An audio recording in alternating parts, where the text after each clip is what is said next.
state facilities, I guess county jail. County jail. So I thought about and be like, yo, Because you were done with the jail. and then I felt the beach. But it's educational. You can't pick things from jail. So I told him, I said, because at the end of the day, I'm going to let these two clients I want to argue. However, with Captain Tucker and the truck, I'm going to be the spearheading it and we line up there, which is the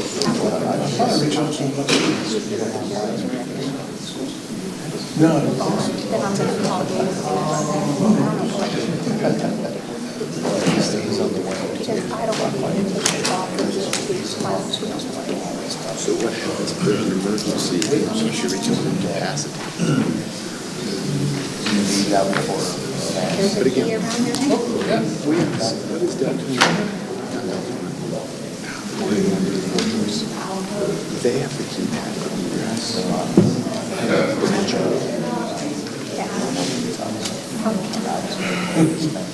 I'm just trying to think of what theirs is. It's a key pass.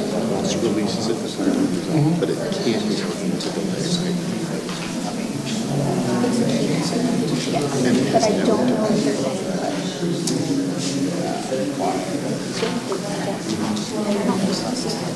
Because I don't need a jury, we're just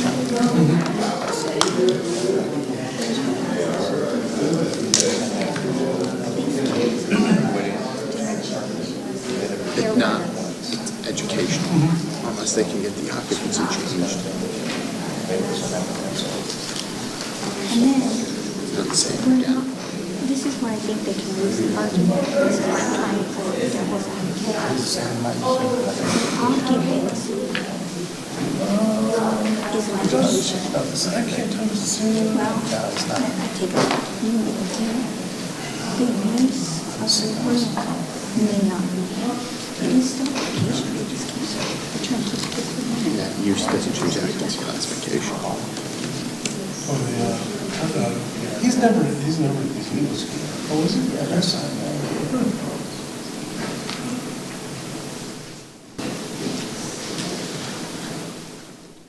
Picture of this report because it goes on the sheet. Lisa, the data purchase orders.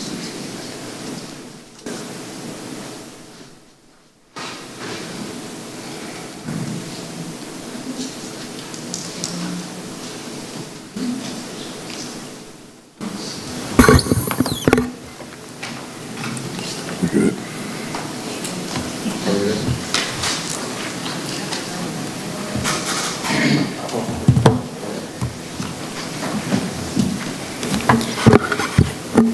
All right. Good evening.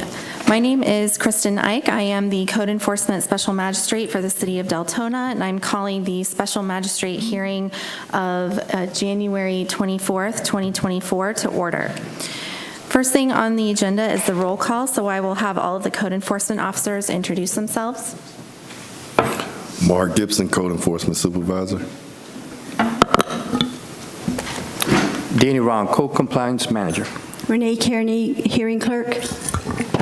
Vanessa Bach, Ling's Legal Assistant. Marion Laracy, Code Compliance Supervisor. Scott, Code Compliance Officer. Bashir Jersey, Code Compliance Officer. Todd Hickey, Code Compliance Officer. Tyler Russo, Code Compliance Officer. Janice Velasquez, Code Compliance Officer. Third Long Street, Code Compliance Officer. Okay. Guess we're on the other side. Sit down. Sharon Shivers, Fire Marshal. Sam Schaller, Assistant Fire Marshal. All right, please join me in the Pledge of Allegiance. I pledge allegiance to the flag of the United States of America and to the republic for which it stands, one nation, under God, indivisible, with liberty and justice for all.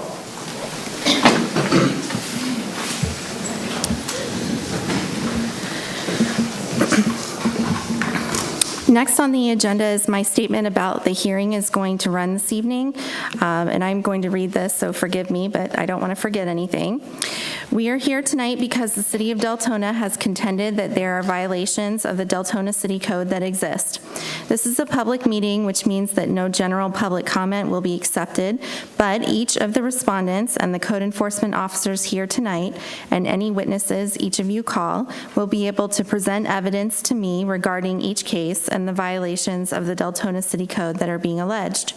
I'm an attorney and appointed by the City Commission to render decisions in these code enforcement cases to determine if a violation of the city code exists and what fine will be imposed, if any. If you are here for a Massey case, you might see that next to your case number on the agenda. That means that I will be determining solely whether you have come into compliance in a timely manner in accordance with the previous order I issued in your case, and will not be reopening the case to determine whether or not a violation existed. You will be able to testify. Tell me what you think I need to know about your case, present evidence and witnesses. Your testimony will be under oath, so I will be swearing you in, and this hearing is being recorded. For each case, I will call the case number, and the city will proceed first. Lock Avenue, DEL 24-007, 20 Sabina Boulevard, and DEL 24-008, 2008, 2695 Collingswood Drive. Those two cases are going to be continued to the end. I have approved the agenda as amended with the withdrawn and continued cases. So we will go ahead and get started. All right, this is case 23-013, Massey case, 1200 Deltona Boulevard, suite number 50.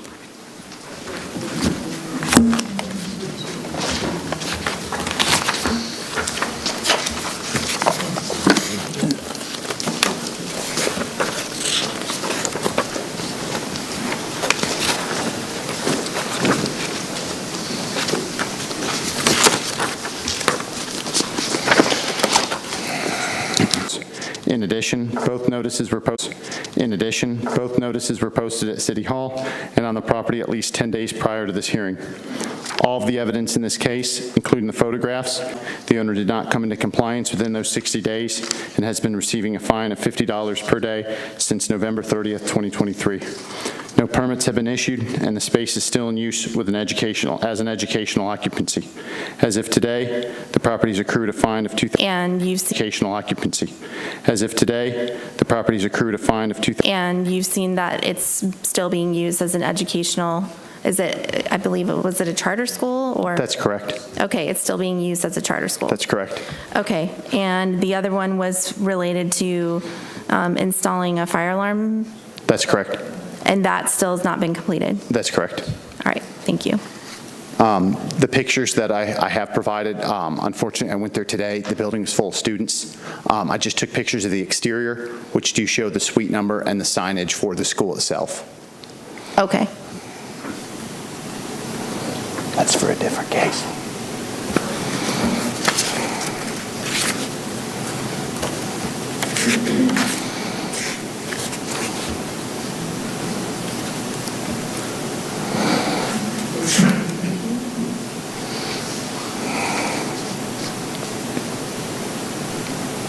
And if you'll back up one photo, that shows the signage still in place too for the Richard Milburn Academy.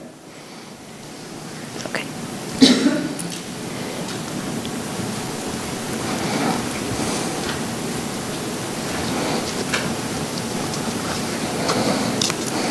All right, was it just those two? I apologize, the two pictures? Yes, Your Honor. Okay, all right, thank you.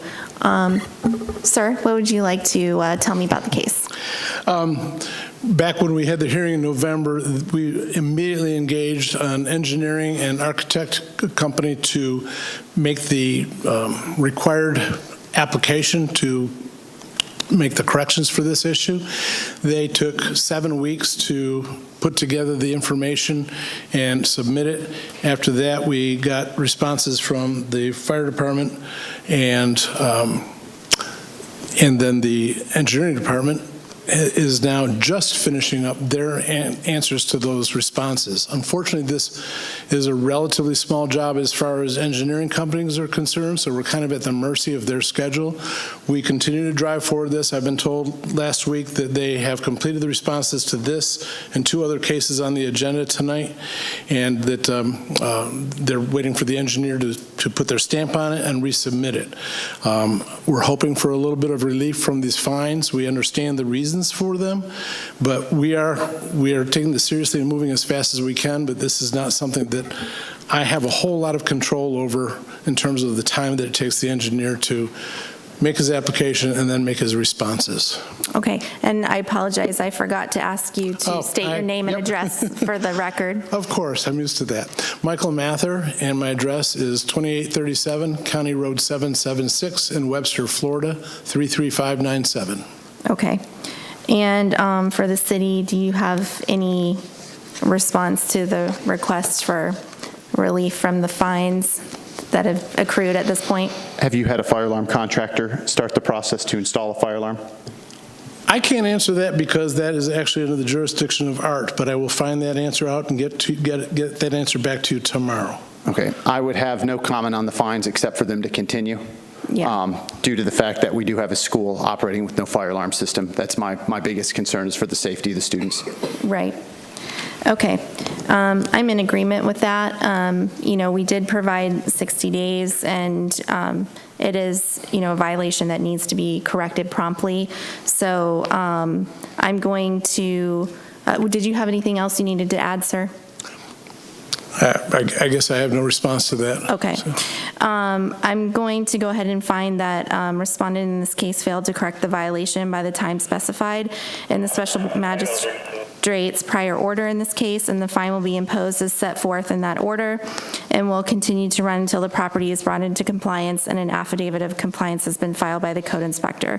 Respondent shall notify the code inspector to verify compliance, so please make sure you stay in contact with him. Yes, ma'am. And I am finding that the notices were properly given in this case, and I'm admitting the case file as an exhibit. Thank you.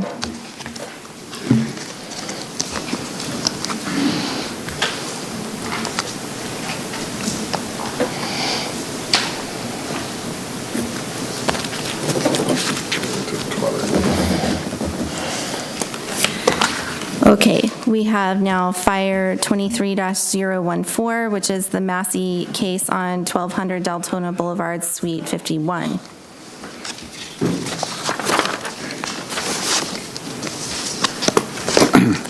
For the record, my name is Samuel Schaller. I'm employed by the City of Deltona as the Assistant Fire Marshal. This will be case number Fire-014-2023. This City of Deltona versus Deltona Wellness LP. The property address is 1200 Deltona Boulevard, Suite 51, Deltona, Florida, 32725. Parcel ID is 813-006-000020. This is a Massey case. Statutory requirements for notification of this hearing have been met by the notice of hearing and notice of code violation sent certified mail to the property owner at the address listed with the property appraiser's records. In addition, both notices were posted at City Hall and on the property at least 10 days prior to this hearing. All of the exhibits in this case, including the photographs, have been marked as exhibits and submitted to the special magistrate clerk. I certify any and all photographs to be true and accurate portrayals of what I observed on the day they were taken. This was initially a case for a violation of Chapter 42, Article 4, Fire Codes, Chapter 42-186, which adopts the latest edition of the Florida Fire Prevention Code, in specific, the Florida edition of NFPA 1, Chapter 1.7.12.8, which requires a permit be issued prior to the change of occupancy to any building, and NFPA 101, Chapter 14.3.4.1.1, which requires new educational occupancies to be equipped with a fire alarm system. It was ruled on September 27, 2023, that the property owner was given 60 days to comply. The owner did not come into compliance within those 60 days and has been receiving a fine of $50 a day since November 30th, 2023. No permits have been issued, and the space is still in use as an educational occupancy. As of today, the property has accrued a total fine of $2,750 over 55 days. In closing, the city is requesting the fines continue at $50 per day until such property owner has notified the city of compliance and compliance is verified by a fire safety inspector. Thank you. And so the pictures now that I'm looking at, is this also showing me both suites, right, 50 and 51? That's correct, Your Honor. That picture there is zoomed in of 51. Okay. Unfortunately, due to the same circumstance today as being filled with students, I didn't want to go in and start taking pictures of minors. Sure. But I did observe them entering and exiting the classroom, and it was set up as a classroom. Okay.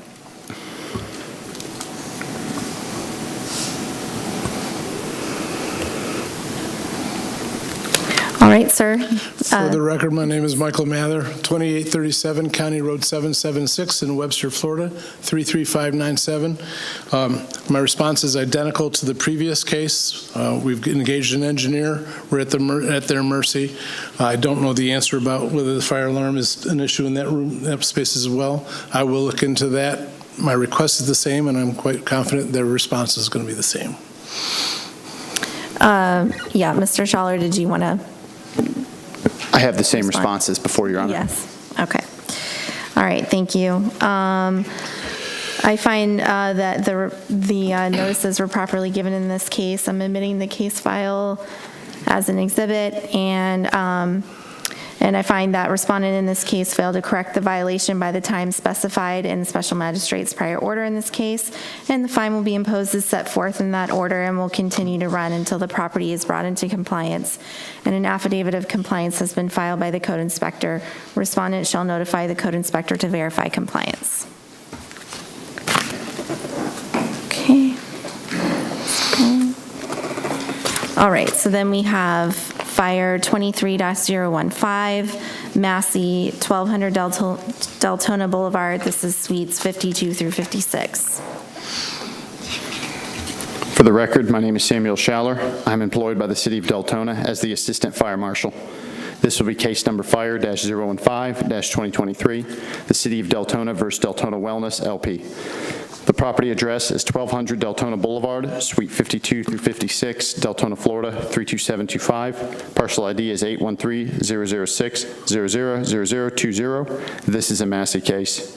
Statutory requirements for notification of this hearing have been met by the notice of hearing and notice of code violation sent certified mail to the property owner at the address listed with the property appraiser's records. In addition, both notices were posted at City Hall and on the property at least 10 days prior to this hearing. All of the evidence in this case, including the photographs, have been marked as exhibits and submitted to the special magistrate clerk. I certify any and all photographs to be true and accurate portrayals of what I observed on the day they were taken. This was initially a case for violation of Chapter 42, Article 4, Fire Code, Chapter 42-186, which adopts the latest edition of Florida Fire Prevention Code.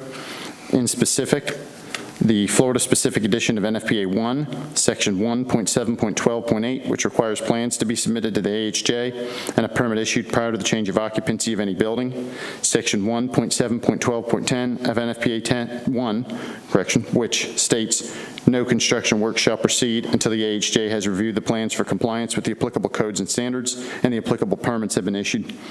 Section 13.1.1, which states that the AHJ shall have the authority to require that construction documents for all fire protection systems be submitted for review and approval and a permit be issued prior to the installation, rehabilitation, or modification of any fire protection system.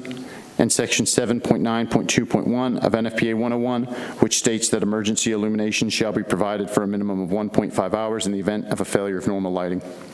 It was ruled on September 27, 2023, that the property owner was given 60 days to comply.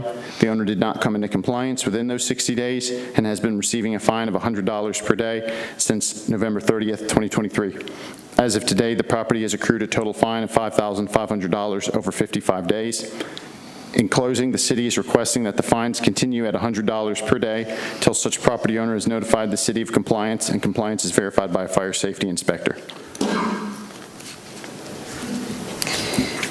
Okay. So this is also related to the change of occupancy for the educational use, correct? That's correct. And the we had emergency illumination, so that has not been corrected? That's correct. There's a exit sign emergency lighting combination fixture that does not work properly.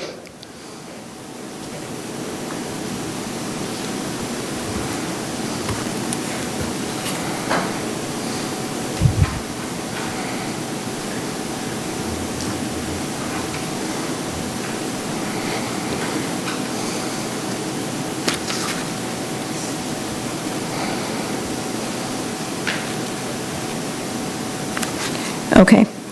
And so give me a moment because I'm just looking back at my order.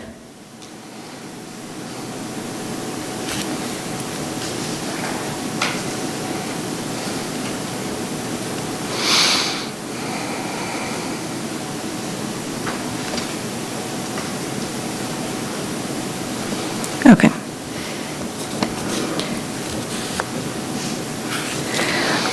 All right. Sir, did you have anything else that you would like to say on this case? For the record, my name is Michael Mather, 2837 County Road 776 in Webster, Florida, 33597. The answers are the same. Again, we're at the mercy of the engineers and the review process. I would respectfully ask that we at least drop the daily fines down to $50, knowing that this is still going to take some time. We're making every effort that we can.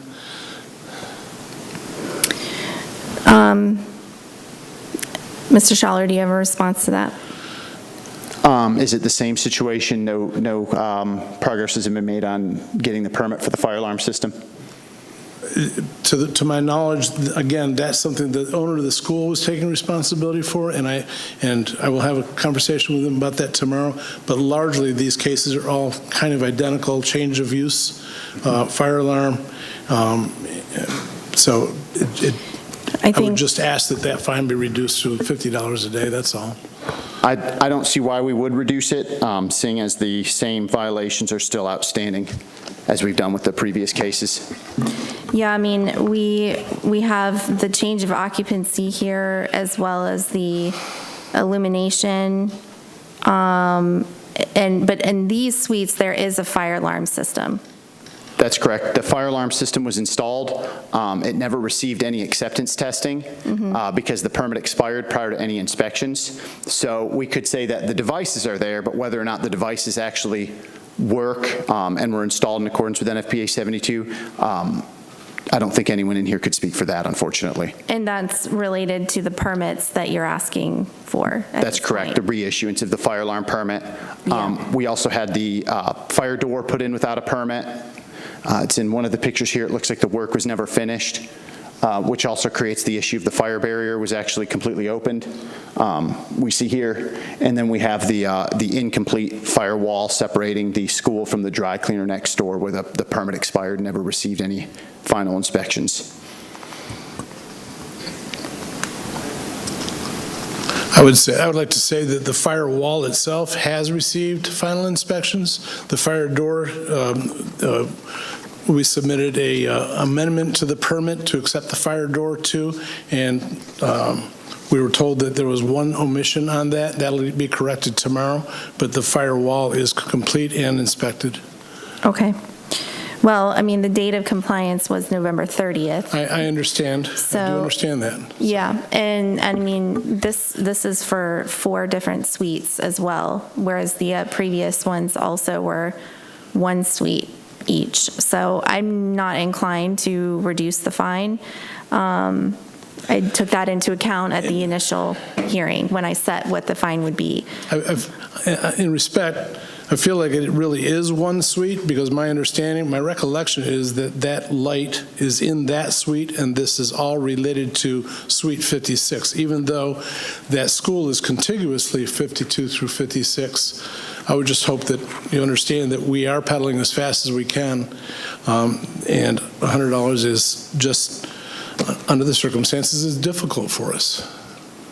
We understand and respect the issue of safety and that this needs to be driven forward. I just feel like I'm at a loss as to how to move it forward faster when it requires an engineer and architect seal to get some of this stuff done. So. Your Honor? Yes. The light is in a separate suite. Okay.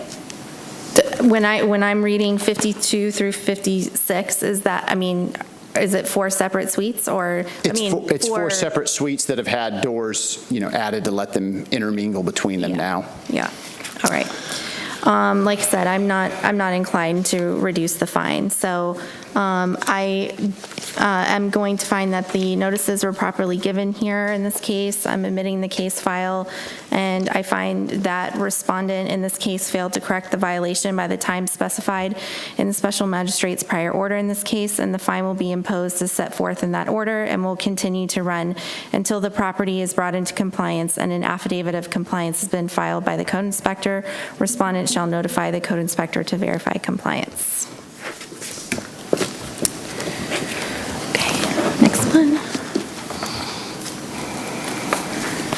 Okay, and then we have Fire 23-016, which is a Massey 1200 Deltona Boulevard, Suites 57 and 58.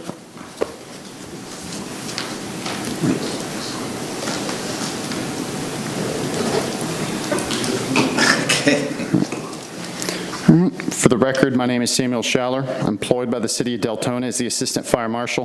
This will be case number Fire-016-2023, City of Deltona versus Deltona Wellness LP. Property address is 1200 Deltona Boulevard, Suite 57 to 58, Deltona, Florida 32725. Parcel ID is 813-006-000020. This is a Massey case. Statutory requirements for notification of this hearing have been met. The notice of hearing and notice of code violation were sent certified mail to the property owner at the address listed with the property appraiser's records. In addition, both notices were posted at City Hall and on the property at least 10 days prior to this hearing. All of the evidence in this case, including the photographs, have been marked as exhibits and submitted to the special magistrate clerk. I certify any and all photographs to be true and accurate portrayals of what I observed on the day they were taken. This was initially a case for a violation of Chapter 42, Article 4, Fire Codes, Chapter 42-186, which adopts the latest edition of the Florida Fire Prevention Code. In specific, Section 6.1.14.4.1 of NFPA 101, which requires certain separated occupancies to be provided with a fire barrier. In this case, a mercantile and business occupancy, which requires a 2-hour fire barrier, and Section 39.3.2.1 of NFPA 101, which states in business occupancies, hazardous areas including but not limited to areas used for general storage, boiler or furnace rooms, maintenance shops that include woodworking and painting areas shall be protected in accordance with Section 8.7, which requires either a 1-hour fire barrier for the boiler room or an automatic fire extinguishing system be provided for the hazardous area. It was ruled on September 27, 2023. The property owner was given 60 days to comply. The owner did not come into compliance within those 60 days and has been receiving a fine of $50 per day since November 30th, 2023. As of today, the property has accrued a total fine of $2,750 over 55 days. In closing, the city is requesting that the fines continue at $50 per day until such property owner has notified the city of compliance. Compliance is verified by a fire safety inspector. Okay, Mr. Schaller, so there is still no fire barrier that's been installed or hasn't been approved? The current fire barrier, we're looking right now at the fire barrier in the boiler room. As you can see, it's in extreme disrepair. It has not been repaired yet. There's also a fire barrier between the adjacent suites that had several holes put in it, and that did not appear to have been repaired with the UL listed design to maintain the integrity of that fire barrier. Also, the fire door into the boiler room is also rusted, missing a self-closure device which completes the fire-rated assembly for the protection of the hazardous area. These pictures here, we can see the white caulking that was done on the outside of the wall, which is not an approved method for repairing a fire barrier. And there's also several other spots where there were holes made in the fire barrier that were not repaired with an approved design.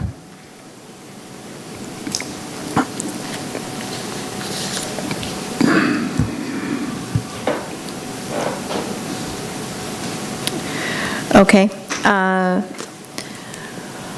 right, sir, can you state your name and address for the record? Yeah, my name is Ruben Munoz, Mary Island. Basically, representing the design company that they took the case in order to provide a set of prints and the permit. We submit the permit this morning. We got a permit application requesting the repairs. We found on the process of doing the design that the situation about the 2 hours fire rate create a little discrepancy because in order to have a 2 hours fire rate between two places, we had to build a new one. And in this case, the place is with 1 hour fire rate, which is basically the existing building. As the building code, we found the business is classified as business B, which is basically dry cleaning. And second, the next door business, which is assembly, it will be classified as a business B because of the occupancy is less than 50 person. So when you got two classifications, the similar, they only require 1 hour fire rate. So the situation in here was that basically required some repairs. The tenant reaching to the owner to address the issue about who would do the repair and everything because he couldn't find on the contract. So it took longer between communication and decisions until I took the case. I got a communication with the fire marshal assistant regarding the situation. We get into basically common ground about what was required. We fill out an application with the contractor, and we supply a set of blueprints. I couldn't do it last year because the codes changed from the 2020 to the 2023, so I had to update the prints and everything. It took me so little time because I was traveling. I was out of the country. So basically, we got the whole process ongoing.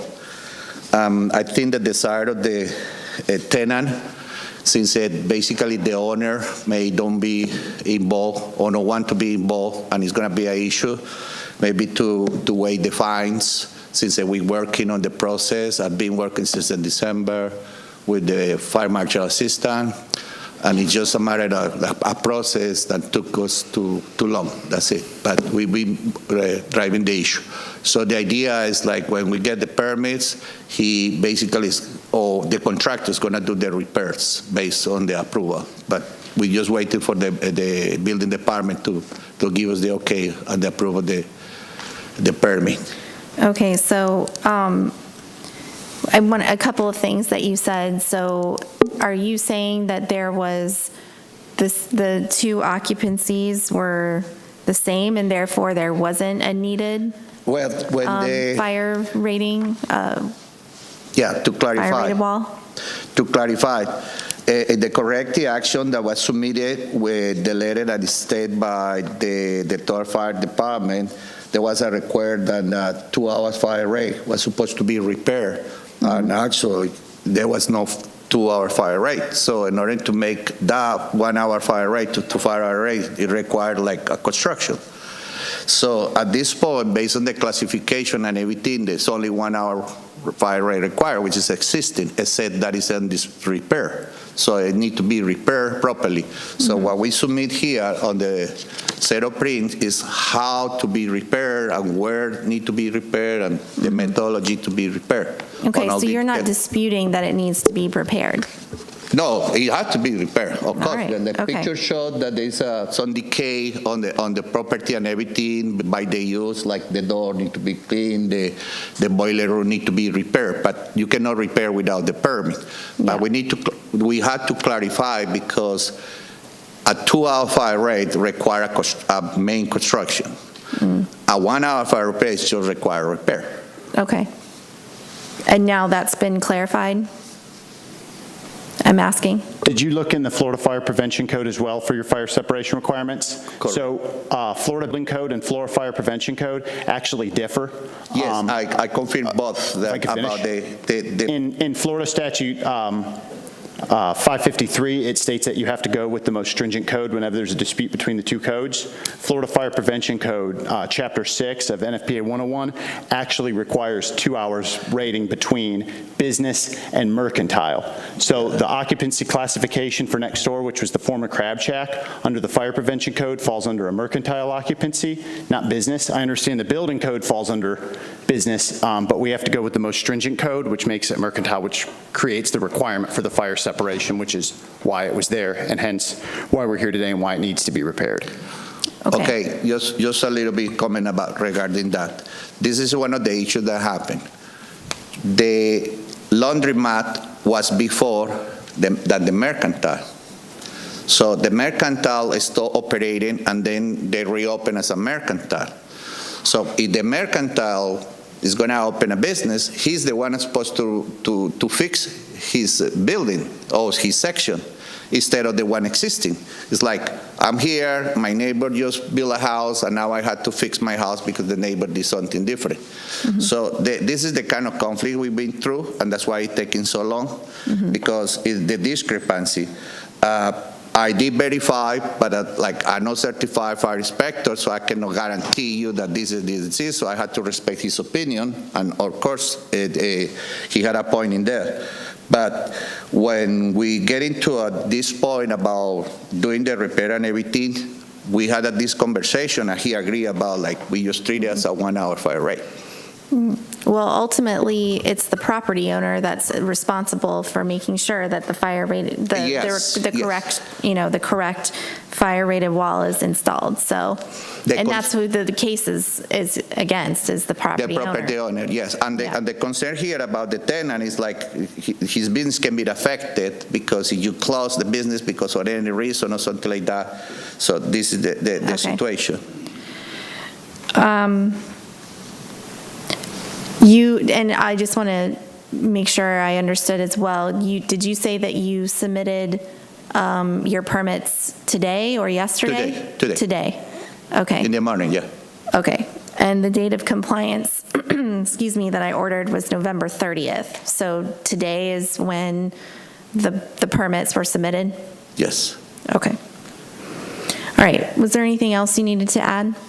No, only you had a question or the fire assistant had a question? No, I mean, I don't. It seems apparent to me that the corrections have not been made, and the date of compliance was November 30th, so it's been quite a while. So, I'm going to find that, compliance was not achieved within the time that I ordered. So I'm going to go ahead and find that the notices were properly given in this case. I'm going to admit the case file.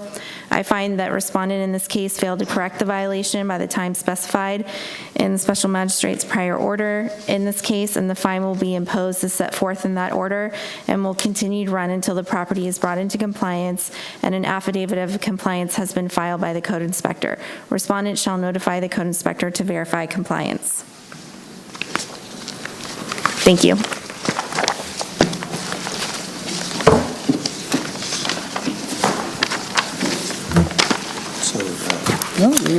Okay, this is DEL 23-214, a Massey case, 1234 Parker Avenue.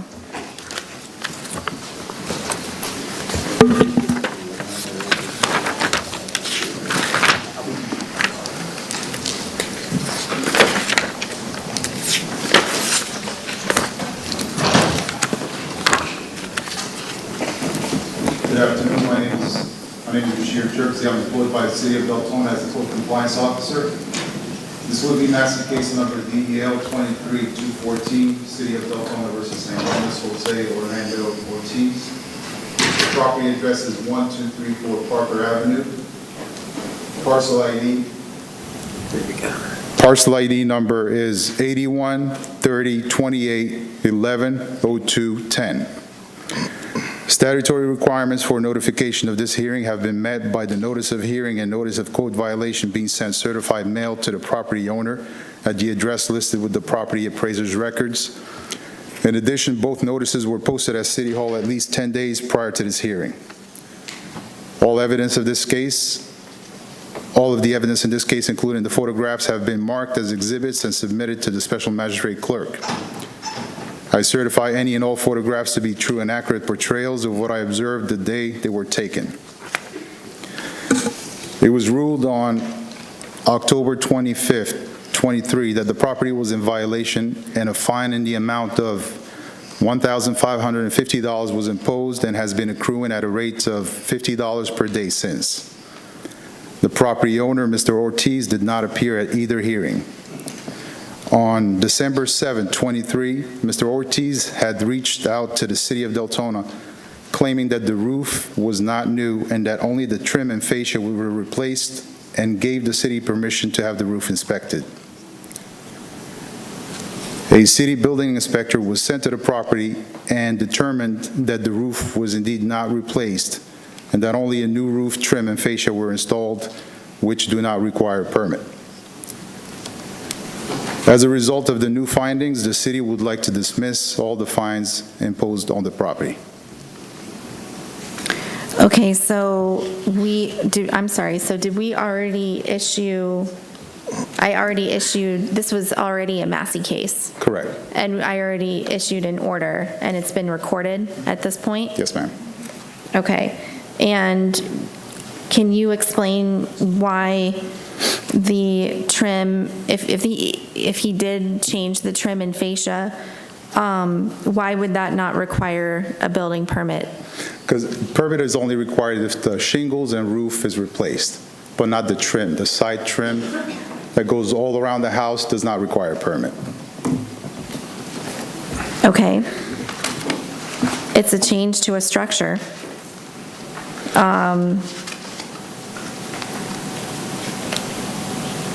But the building official isn't here to comment on it, correct? No, he is not, no. All right.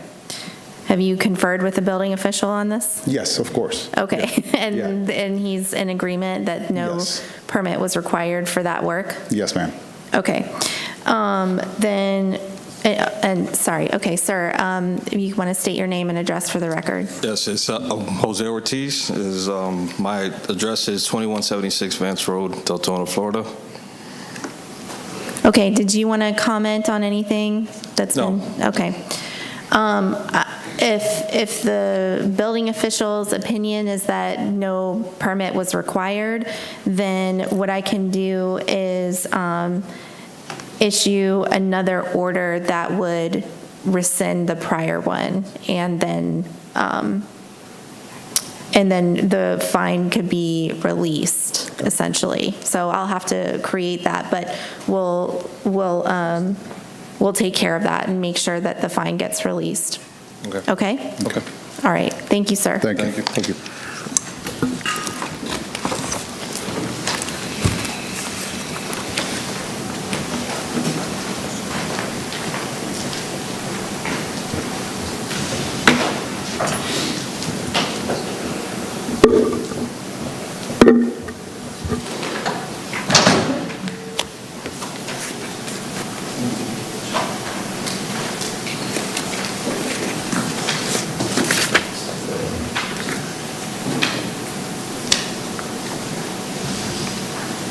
I'm thinking about this, sorry, after I just said that.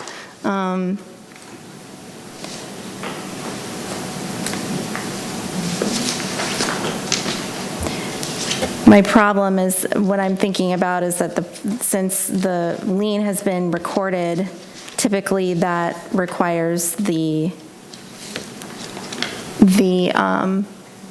city council or city commission to release it. I'm not sure that I have the authority to actually do that at this point. I can,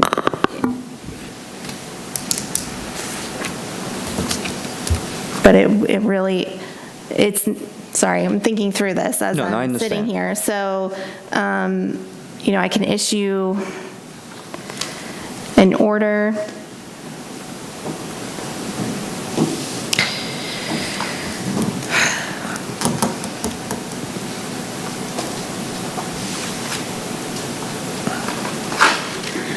So I think what I'll do is issue an order that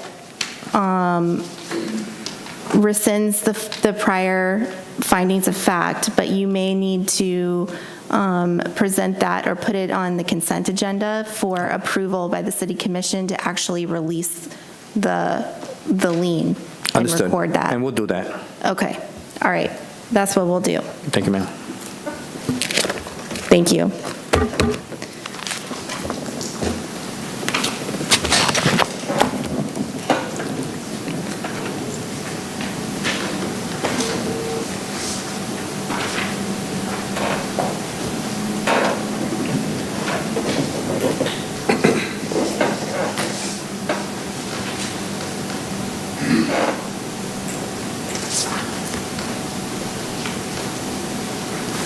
All right, the next case is Fire 24-003, 101 Howland Boulevard, Suite E.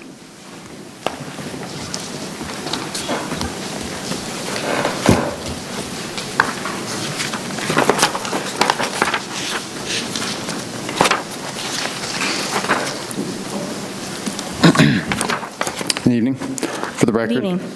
my name is Samuel Schaller.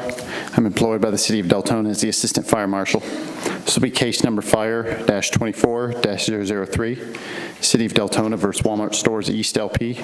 Property address is 101 Howland Boulevard, Suite E, Deltona, Florida, 32764. Parcel ID is 920-604-000010. This is a violation of City of Deltona Ordinance, Chapter 42, Article 4, Fire Codes, Chapter 42-186, which adopts the most recent edition of the Florida Fire Prevention Code, as adopted by the Division of State Fire Marshal, which contains the Florida-specific version of NFPA 1 Fire Code. This particular case is a violation of Section 63.9.2.1 of NFPA 1, which states that, other than for vehicles equipped for and using compressed gas as a fuel for propelling the vehicle, an operational permit shall be required for liquid carbon dioxide systems in excess of 100 pounds. Corrective actions for the violations is to obtain an operational use permit for the usage and dispensing of liquid carbon dioxide in a system that contains greater than 100 pounds through the City of Deltona Building Department, pass all final inspections. The statutory requirements for notification of this hearing have been met by the notice of hearing and notice of code violations were sent certified mail to the property owner at the address listed with the property appraiser's records. In addition, both notices were posted on the property and at City Hall at least 10 days prior to this hearing. All of the evidence in this case, including the photographs, have been marked as exhibits and submitted to the special magistrate clerk. I certify any and all photographs to be true and accurate portrayals of what I observed on the day they were taken. March 22nd, 2022, Fire Safety Inspector Joy Bailey conducted a fire inspection at this address. He observed warning signage for a carbon dioxide system in the office. However, the office was locked and he was unable to verify the system for any compliance. Reinspection was conducted on June 23rd, 2022, in which access was still not provided to the office. On July 27th, 2022, Fire Inspector Bailey was given access to the office. He was able to observe a 500-pound liquid carbon dioxide cylinder inside the office, and upon checking, no operational use permit on file. He informed the business owner an operational use permit would be required for this. Follow-up inspections on November 2nd, 2022, March 14th, 2023, and September 29th, 2023 found no permit had been applied for or issued. Operational use permit was applied for on October 27, 2023, but was unable to be issued due to the permit application being incomplete. Notification of the incomplete application was made to the applicant, Mr. Snowden, on October 30th, 2023, along with what was required, which would be to provide the specifications for the CO2 cylinder detection system, along with a letter of permit authorization from Walmart Stores, who's the property owner. On November 17th, 2023, we did receive a letter of permit authorization from Walmart via Mr. Snowden, but no further documentation was provided regarding the specifications on the CO2 tank or the detection system, and the permit was still unable to be processed.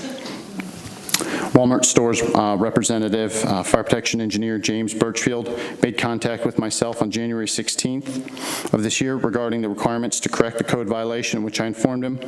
I also provided him with a new permit application that he could fill out. Yesterday, on January 23rd, 2024, we did receive a revised permit application, which was filled in complete, was submitted at approximately 3 p.m., along with the specification sheets for the CO2 tank and detection systems. I informed via email, and I also informed our permit clerk, who informed Mr. Snowden that we would come by sometime today. We would fit it into our schedule to do an inspection of the system and then be able to issue the operational permit. However, when I went by to the store, the office was locked, and the staff on site did not have a key to unlock the office where the CO2 tank was, so I was unable to complete the inspection or issue the permit.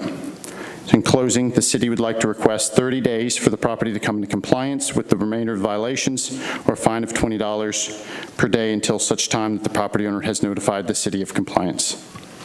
Did you say 20 or 25? 25. Thank you.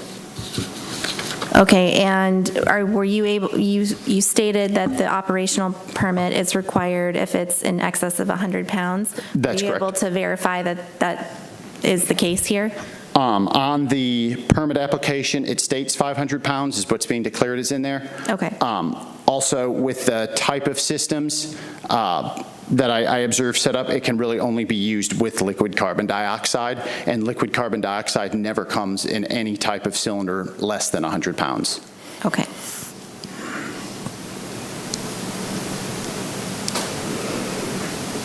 All right, sir, can you state your name and address for the record? Yes, good evening, Your Honor. My name's Phil Harris. My address is 50 North Laura Street, Suite 3000, Jacksonville, Florida, 32202. I'm an attorney with Burr & Foreman. I represent Walmart stores. Okay.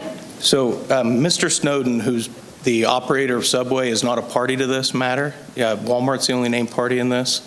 Walmart hasn't coordinated at all with any of the inspections, and although we're very appreciative of Mr. Schaller and his continued attempts to come out, we don't have access to this compartment. We can't access the locked office in the back of this, and that's very common for tenants not to be able to gain access, or landlords not to be able to gain access to a tenant's operations. Likewise, anytime we've been made involved in this has only been over the last week, and as early as this morning, we were made aware that it could be resolved today, and our presence at this hearing wouldn't be necessary. Now, we're here obviously because we're summoned, but also out of abundance of caution to make sure that the proper party is the one who's responsible for this. And I do understand that the property owner is the named owner, but as Captain Schaller said, the permit applicant has been Subway. Every contact has been with Subway. You won't find anything in Exhibit A, the fire inspection report, where there's a Walmart representative who has signed or been present for these inspections that's documented. So we're sympathetic. We would like him to be able to gain access, but strictly, we don't have access to our tenant's property. Mm-hmm. But the Subway is in the Walmart, on the Walmart property, correct? That's correct, Your Honor, within Okay. Walmart. I mean, this is something that we see very routinely, that there are tenants, but ultimately the property owner is responsible for violations on the property. So, you know, the city routinely brings code enforcement cases with the property owner as the respondent, even though there's a tenant in the space. Did you have anything else to add? I mean, because, it sounds like you're well on your way to, and the tenant is well on the way to getting the issue resolved, so, yeah. Could I apologize. I believe if we were just able to coordinate maybe a few days in advance with Mr. Snowden and with Walmart, that we can guarantee access. And I don't mean to speak on anyone's behalf, but I do believe that if we were able to just simply coordinate within a few days, we could get access and meet this, 30-day time frame window we have. Because you've already received the permit application, all you need to do is complete the inspection, correct? That's correct. There's a Okay. few things that I do have to verify. Tank placement, I have to make sure there's a detection system installed where the tank is, but those are all still very easy things to even correct on site if we had to. Okay. Did you have anything else to add? Yes, Your Honor, we're in Yeah. agreement with that, but likewise, we can't speak on behalf of Mr. Snowden and promise access. We believe the access was going to be granted today, as we did last week, and then we only find out later that it wasn't. And I do understand that property owners are responsible for violations, but if we read this violation, it's not so much a violation of the code, it's really a failure to provide access to inspect. So that, to me, that's different than a violation of code policy. It's not a safety concern. It's literally the inability to access a locked compartment. The violation is not for failure to give access. The violation is for failure to obtain the permit for the CO2 system. Which Captain Schaller said all that's left to do is inspect the premises. The permits. Sure. But, I mean, in order to get any permit, you have to complete an inspection. But, I mean, I guess I don't agree. I think that, you know, if there is something that's installed on the property that requires a permit, that's what the violation is. I mean, there's going to have to be some inspection involved, but again, that's a situation that arises in any case where we have a tenant. So I'm going to go ahead and make my ruling. I'm going to find that the notices were properly given in this case. I'm admitting the case file as Exhibit A. I find respondent in this case in violation of the city code as charged, and that respondent correct the violation before 4:00 p.m. on, that would be February 23rd, 2024.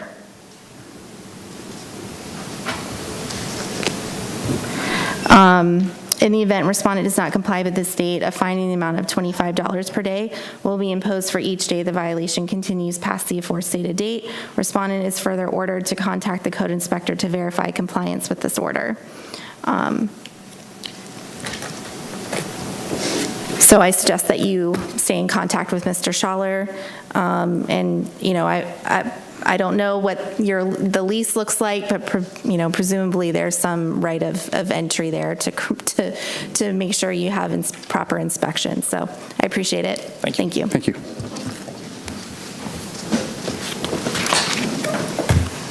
All right. This is case fire 24-001, 1712 Doyle Road.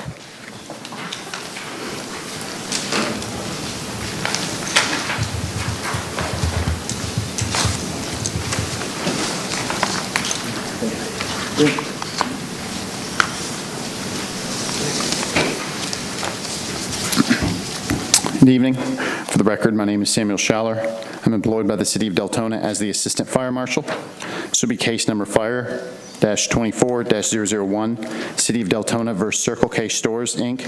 Property address is 1712 Doyle Road, Deltona, Florida, 32725. Parcel ID is 813-023-080010. It's a violation of City of Deltona Ordinance, Chapter 42, Article 4, Fire Codes, Chapter 42-186, which adopts the most recent edition of the Florida Fire Prevention Code as adopted by Division of State Fire Marshal, which contains the Florida-specific version of NFPA 1 Fire Code, specifically Section 11.1.8, which requires all panel board and switchboards, pole boxes, junction boxes, switches, receptacles, and conduit boxes shall be provided with covers compatible with the box or conduit body construction and suitable for conditions of use.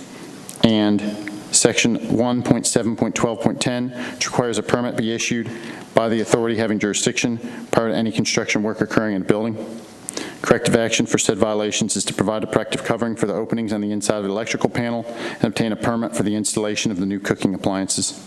The statutory requirements for notification of this hearing have been met by the notice of hearing and notice of code violations were sent certified mail to the property owner at the address listed with the property appraiser's records. In addition, both notices were posted on the property and at City Hall at least 10 days prior to this hearing.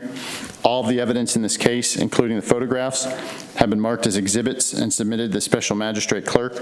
Certify any and all photographs to be true and accurate portrayals of what I observed on the day that they were taken. If I could also switch to my NOV, there was one other code violation on the property that was cited that was left off of this hearing notes that I typed up for myself. I apologize. Yes, so it was 11.1.2.2? That's correct, Your Honor. And that requires that for existing electrical to be maintained in accordance with NEC 70 at the time of installation. And the corrective action for that would be to repair the damaged electrical fixture located on the outside of the building. Can you repeat that? To repair the damage on? Electrical conduit on the outside of the building.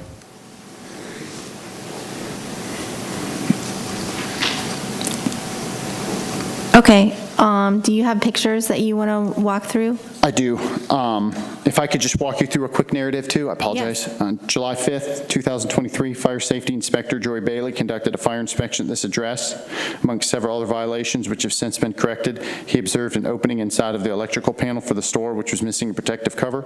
He also observed new electrical work for the installation of new cooking appliances, which had been installed under permit ELEC 22-0018, which was issued on August 18, 2022. However, this permit expired on February 14, 2023, with no final inspections. Subsequent inspections on August 14, 2023, September 26, 2023, November 28, 2023, and December 6, 2023 found the electrical panel still missing the appropriate cover inside, the electrical fixture outside damaged, and no permit had been reissued for the installation of the cooking appliances. Upon conducting a reinspection today on January 24th, 2024, found the electrical wiring on the exterior of the building still in disrepair, the electrical panel still missing the appropriately sized covers, and no electrical permit had been reissued for the installation of the new cooking appliances. In closing, the city would like to request 30 days for the property to come into compliance with the remainder of the violations, or a fine of $75 per day until such time that the property owner has notified the city of compliance. Okay, when you say 75, are you saying it's 25 each? 25 each, Your Honor. Okay. Are these the cooking appliances? Yes, ma'am. So on this picture here, those are the two cooking appliances. They had to run a new dedicated electrical circuit to them. Unfortunately, just simply due to access and due to the appliances being hot, I wasn't able to move them and actually take a picture of the circuit. But those were installed under an electrical permit which had expired.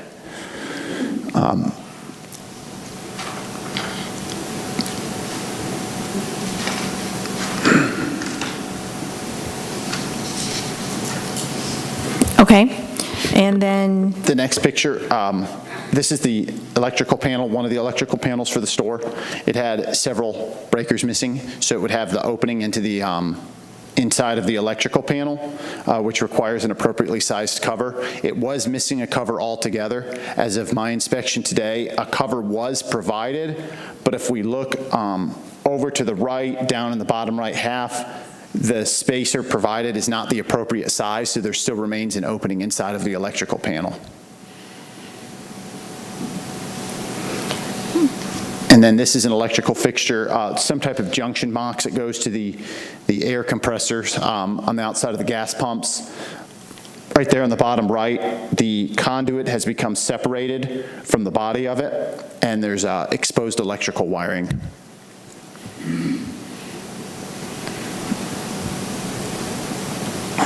this is just, where is this?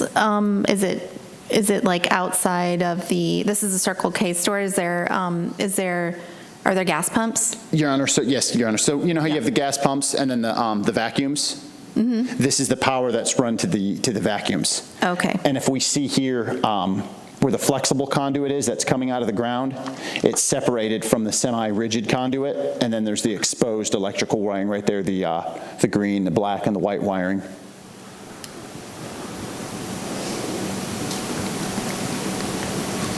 Okay. Did you have anything else to add, Mr. Schaller? Okay. I believe that's it. Okay. Sir, can you state your name and address for the record? My name is Mike Tennyson, 109 Webster Lane, Palm Coast, Florida, 32164. I'm a construction project manager for Circle K. Okay. What would you like to tell me about the case? Okay. First, I see this picture was taken today, but I was already told this was fixed, okay? And what the earlier picture had shown was the detachment of those conduits from the box. So it looks like our electrician went out reattached the conduits and didn't fix that, so it's a poor repair job, and we'll get that fixed. The electrical panel cover was missing, and I'm glad to hear they found it, because we instructed Turning Point Electric to fix that. And he said it's an old Siemens, and it's hard to find those panels, but he was able to get it. And I had read some of your reports, Sam, about, we have 8 stores in Deltona, so I like to address all of them at one time. And I've contracted with Turning Point Electric to visit all 8 of them, including Doyle Road, and label all the panels and make it right, because that was a problem with some of the inspections too. And I've been told that's done, but was this relabeled, or does it look like that? I'll show you. That doesn't, I mean, there it is. Spacer number 24. The spacer was completely missing, but someone provided a spacer, but it's not the correct size. So if we see between 20 and 24, we have a spacer. I see it. But then we still have an opening remaining. So it was an attempt, and this is a new label over here on the left. I see that's. So anyway, that's not the issue today, the label. Right, but we are trying to be proactive with that. And in terms of the permit, it's our policy at Circle K that we get permits. And this electrician pulled a permit, but he let it expire. And so what we're doing now is, and the reason this gentleman here, you might want to state who you are for the record, with CPH, I've hired him to prepare the plans for permitting. I just can't go in and get a permit, just you have to get the engineered plans. So this is Lee Murrah from CPH, and he's been contracted to visit each store and develop the plans for all 8 stores in Deltona for this 2 ovens. And when that work was done, like I said, we applied for the permit, we let it expire, and I mean, no argument over any of the facts that Sam is presenting. So, but we intend to get it all fixed, and we will fix it. Okay, thank you. I think my only question then would be, the recommendation has been for a date of compliance for 30 days from now. So do you believe that to be a reasonable time to obtain the permits and do the things you need to do? Can you explain why? Yeah, because it took 30 days to get a permit through DeLand or Deltona last time, just to get it through permit review. So I don't know how long it takes 30 days for his plans, but he's already on it. I don't know how many days he's got left before he gets it done. 60 days would be more reasonable. Your Honor, I was going to suggest 60 days. Yeah. Okay, all right. He should be able to get it 60 days because he's already visited the store, surveyed them, and started on the plans. And in 30 days, I figure the building department would get it through. But I don't know. 60 days, we should have it all 60 days will done. be sufficient? Okay. All right. Did you have anything else to add, sir? No. I see that. Thank you. Maybe your engineer does. I did go and inspect the stores, and there's some additional items that we're including on the plans that go beyond this. Okay. So it would, if we could have a little extra time, that would be great. Yes, I'm willing to grant the 60 days. Okay? All right. Okay, thank you. There was one thing that the Fire Marshal Shivers did suggest. Okay. Because we do have the expired permits, there is, which they were issued. So they were just issued, they just expired. There is the option to just reopen those permits. Well, and we visited that with the building department because this happened at another store. Like I said, there's 8 stores involved, but it's exactly the same problem. And what we did was I've hired a GC to oversee the process for me. They're using Turning Point Electric, who is the ones who pulled that electrical permit. And what the building department suggested is they just become they just transfer it to the new permit being pulled. So in other words, that electrical permit is under the GC's permit for this work being done. So it'd be the same electrician, and rather than just reactivating it, we're actually putting it under the GC. Okay. It gives us more liability insurance and everything else. Okay, well, that seems like a so that's what we're going to do. Judgment call for you to make, so. Yeah. Okay. I'm going to find that the notices were properly given in this case. I'm admitting the case file as an exhibit, and where is my, Uh-oh, where's my paper?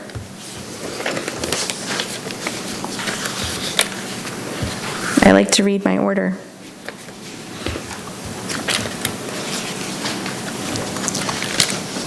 Did I put it in the last case file by accident? Yes, I did. Thank you. All right.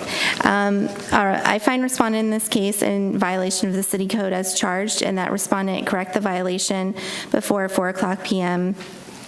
on March 25th, 2024. So that's 60 days. Thank you. Get it done. Thank you. Okay. In the event respondent does not comply by the state, a fine in the amount of $75 per day, which is $25 for each violation, will be imposed for each day the violation continues past the aforestated date. Respondent is further ordered to contact the code inspector to verify compliance with this order. So please make sure you stay in contact with him and let him know when you've come into compliance. Okay. Thank you. Thank you. Thanks. Hey, Sam, good to see you again. Here we go. Okay, this is Fire 24-004, 414 Deltona Boulevard.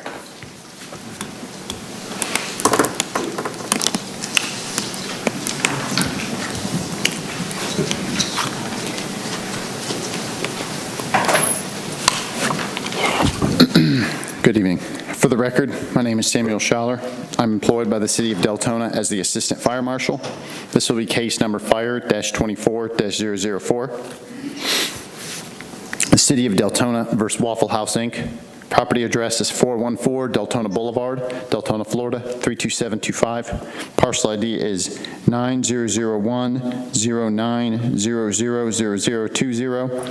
It's a violation of City of Deltona Ordinance, Chapter 42, Article 4, Fire Codes, Chapter 42-186, which adopts the most recent edition of Florida Fire Prevention Code as adopted by Division of State Fire Marshal, which contains the Florida-specific version of NFPA 1 Fire Code, Section 13.1.9, which requires that whenever impairments, critical deficiencies, or non-critical deficiencies are identified in water-based fire protection systems maintained in accordance with NFPA 25, they shall be corrected in a time frame approved by the AHJ.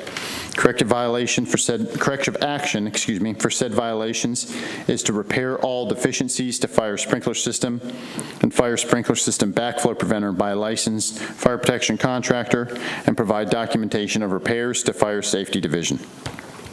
The statutory requirements for notification of this hearing have been met by the notice of hearing and notice of code violations were sent certified mail to the property owner at the address listed with the property appraiser's records. In addition, both notices were posted on the property and at City Hall at least 10 days prior to this hearing. All of the evidence in this case, including the photographs, have been marked as exhibits and submitted to the special magistrate clerk. I certify any and all photographs to be true and accurate portrayals of what I observed on the day they were taken. On August 9, 2023, our office received a fire sprinkler report dated July 28, 2023 from North Florida Fire Protection System for fire protection, which outlined multiple deficiencies within the fire sprinkler system that were discovered during the annual fire sprinkler inspection by the contractor. Fire Safety Inspector Bailey conducted a site visit to inform the business of the deficiencies and the corrective action needed on August 15, 2023. In addition, he also observed a red inspection tag on the fire sprinkler riser and the backflow preventer, which indicates a critical deficiency or impairment to the fire protection system. The management from corporate at this address were informed of this as well and the corrective action needed. Subsequent inspections on September 18th, 2023, October 25th, November 28th, and January 2nd, 2024, found the backflow preventer still with a red tag and no documentation that the fire sprinkler deficiencies had been repaired. An email was received by the fire sprinkler contractor back in December who advised they were having to order parts for the backflow preventer, but no further documentation had been received. As of today, upon visiting the site, I did observe a green tag on the backflow preventer, which generally means there are no deficiencies outstanding, but the backflow preventer did still appear to be leaking. In addition, the fire sprinkler system did have a green tag, but there was no documentation showing that the fire sprinkler deficiencies outlined on the July 28, 2023 report had been repaired. Upon contacting the fire protection contractor, they emailed me over a report that had the exact same deficiencies from the July report. When I questioned them as to why the sprinkler system was green tagged, if it had outstanding deficiencies, the response was that those deficiencies were not repaired, and that was an oversight on their technician's part. In closing, the city would like to request 30 days for the property to come into compliance with the remainder of the violations, or a fine of $25 per day until such time that the property owner has notified the city of compliance. Okay, you said 30 days and 25, Your Honor. 25 for each? Or just 25 total? 25 total since all connected. Yeah. And, okay, can you just explain maybe briefly what the deficiency is? Yes, ma'am. You said there's deficiencies, but I'm just, I did bring the report with me. Okay. The backflow preventer, I believe we actually never even received a formal report as to what the deficiencies were, other than the red tag and the obvious leaking. For the fire sprinkler system, they stated that there was corroded fire sprinkler heads throughout, loss of color in the bulbs, and that there was corroded pipe observed in the fire sprinkler riser room and above the coolers, and that there are 2 corroded and outdated cooler heads located in the cooler. Okay. And then the email that I think you said an email that you referenced about the green tag that was mistakenly put on there, is that in my case file or no? I received that email about 2 hours ago. I didn't have time to add it. I apologize. Okay. Can you provide that to the clerk so it goes into the case file? I absolutely can. Okay, thank you. All right. Did you have anything else to add? No, ma'am. Okay, thank you. I'm going to find that the notices were properly given in this case, and I'm admitting the case file as Exhibit A, which will be supplemented with the email Mr. Schaller referenced. I find respondent in this case in violation of the city code as charged, and that respondent correct the violation before 4:00 p.m. on February 23rd, which is 30 days. 2024. In the event respondent does not comply by this date, a fine in the amount of $25 per day will be imposed. For each day the violation continues past the aforestated date, respondent is further ordered to contact the code inspector to verify compliance with this order. Thank you. Thank you.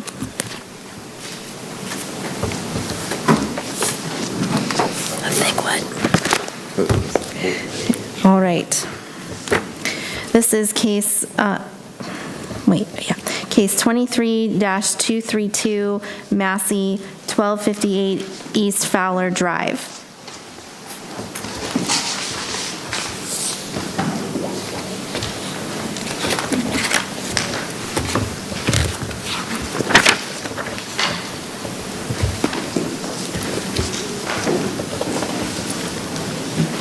My name is Bashir Turksy. I'm employed by the City of Deltona as a code compliance officer.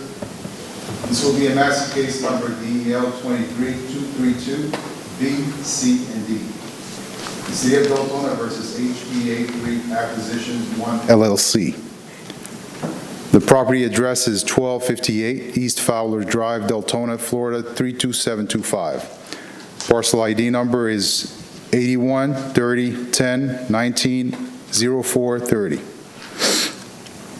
The statutory requirements for notification of this hearing have been met by the notice of hearing and notice of code violation being sent certified mail to the property owner at the address listed with the property appraiser's records.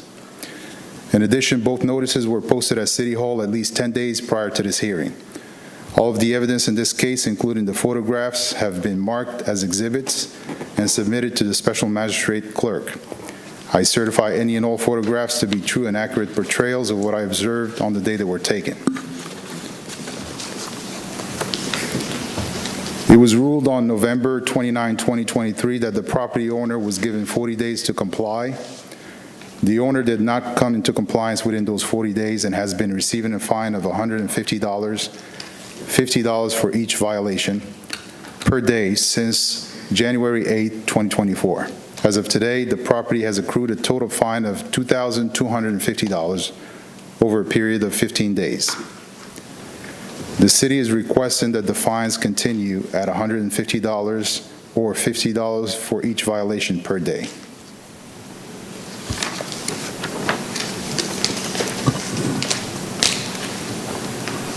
Okay, can you walk me through violation B, C, and I guess it was D, correct? So the 3 violations are all for no permit. One is for the plumbing work. Yes. The second one is for the addition in the back of the house. Okay. And Yes, I think I recall this. and the third one is for the shed. Okay. Yeah. And still, your testimony is no permits have been submitted? Correct. Okay. Let me correct that. There was a submittal for the plumbing, but it hasn't been, there's still documents that were needed to complete that permit application. Okay. So, but no permit was issued for the other two? No permit has been issued, correct. No. But no, let me make sure. So for violation B, they submitted a permit, it hasn't been issued. For C and D, have they submitted a permit? No submittal for C and D. B, there was a submittal, but the permit has not been issued. Thank you.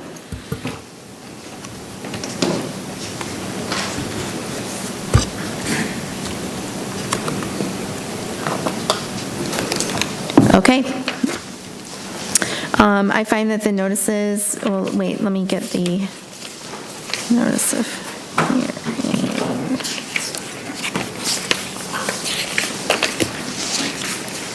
Give me 1 minute with the file here. Okay. All right. Find that the notices were properly given in this case, and admitting the case file as an exhibit. And I find that respondent in this case failed to correct the violation by the time specified in the special magistrate's prior order in this case, and the fine will be imposed as set forth in that order and will continue to run until the property is brought into compliance and an affidavit of compliance has been filed by the code inspector. Respondent shall notify the code inspector to verify compliance. Thank you.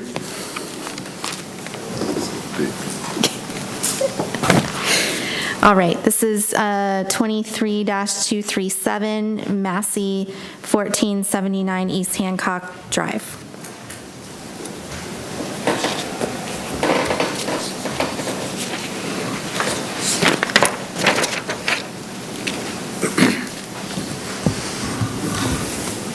Good evening. Good evening. Go ahead. Okay. My name is Todd Mead. I'm employed by the City of Deltona as a code compliance officer. This will be Massey case number DEL 23237. The City of Deltona versus James Michael Frazier Sr. and Marie Frazier. The property address is 1479 East Hancock Drive, Deltona, Florida 32725. The parcel ID number is 813-030-190-050. The statutory requirements for notification for this hearing have been met by the notice of hearing and notice of code violation sent certified mail to the property owner at the address listed with the property appraiser's records. In addition, both notices were posted at City Hall at least 10 days prior to this hearing. All evidence in this case, including the photographs, have been marked as exhibits and submitted to the special magistrate clerk. I certify any and all photographs to be true and accurate portrayals of what I observed on the day they were taken. It was ruled on August 23rd of 2023 that the property owner was given 90 days to comply. The owner did not come into compliance within those 90 days and has been receiving a fine of $25 a day since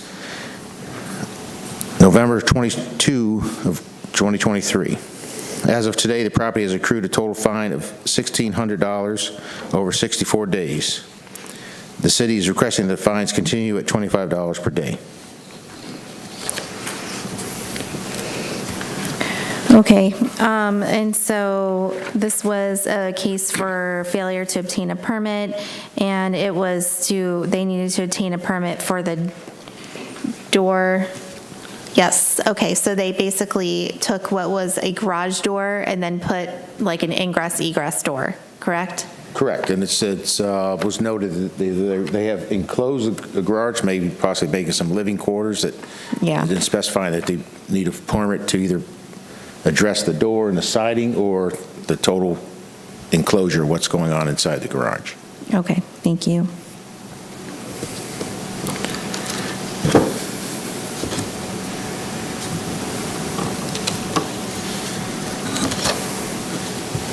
And they have not submitted a permit at this time? They have not submitted a permit at this time.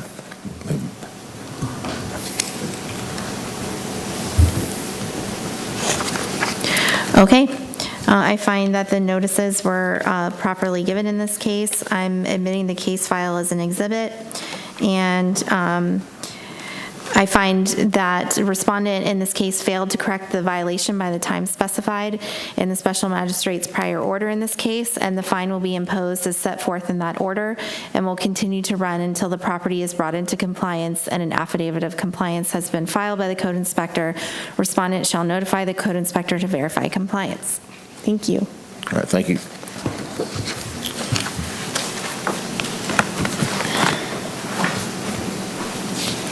Okay, this is DEL 23-247, Massey 1752 Gatewood Drive.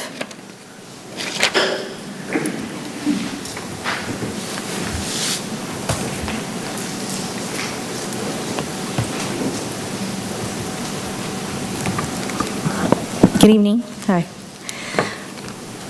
My name is Janice Palasic, and I am employed by the City of Deltona as a code compliance officer. This will be Massey case number DEL 23-247 A and B. The City of Deltona versus Alma Swain. The property address is 1752 Gatewood Drive. The parcel ID number is 813-073-070-060. The statutory requirements for notification of this hearing have been met by the notice of hearing and notice of code violation sent certified mail to the property owner at the address listed with property appraiser's records. In addition, both notices were posted at City Hall at least 10 days prior to this hearing. All of the evidence in this case, including the photographs, have been marked as exhibits and submitted to the special magistrate clerk. I certify any and all photographs to be true and accurate portrayals of what I observed on the day that they were taken. It was ruled on September 27, 2023, that the property owner was given 30 days to comply. The owner did not come into compliance within those 30 days and has been receiving a fine of $50 a day, or $25 for each violation, since October 27, 2023. As of today, the property has accrued a total fine of $3,200 for both violation, or $1,600 for each violation over the last 64 days. The city is requesting that the fines continue at $25 per day for each violation. The city has decided to move forward with abating the property due to the public nuisance becoming an immediate health and safety matter for the general public and immediate concerns for the surrounding properties. Okay, and so you'll be commencing that separately, correct? The abatement. Went on too far. I wasn't supposed to read that. I was going to just stop at the $25 per day. I apologize, but once I started, I just Okay, I'm just making sure. Okay, I'm just making sure you're not asking me to do something with respect to the nuisance abatement. Okay. No. So the city is just requesting that the fines continue at $25 per day for each violation. Okay, understood. All right. So for the pool, violation A, is this a photo that you have here? Yeah, it's hard to see with the lighting and stuff. You could, I mean, it's a greenish color. Okay. It's hard to photograph it. Okay, so the pool is still, yeah, I can see. Pool is greenish. And you were present. Did you take the photo? Yes. And you could see that it was? Yes. Yes. Okay. All right. And then On violation B, can you flip back to that picture? There's two sections of where the soffit is missing. That's Okay. over the front doorway, and then to the right of the doorway. There's a small corner, you can't, it's in that corner there, that's open. Okay. Thank you. Oh, I see it now. Yep. All right.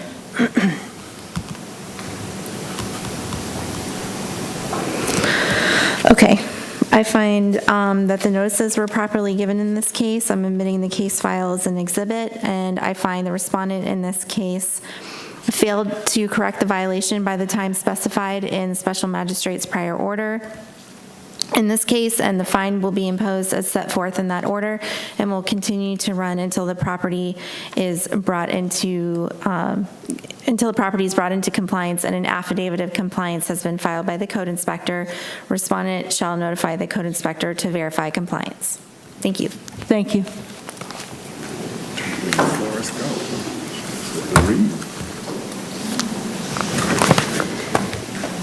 Okay, this is 23-260 Massey, 1994 Brewster Drive.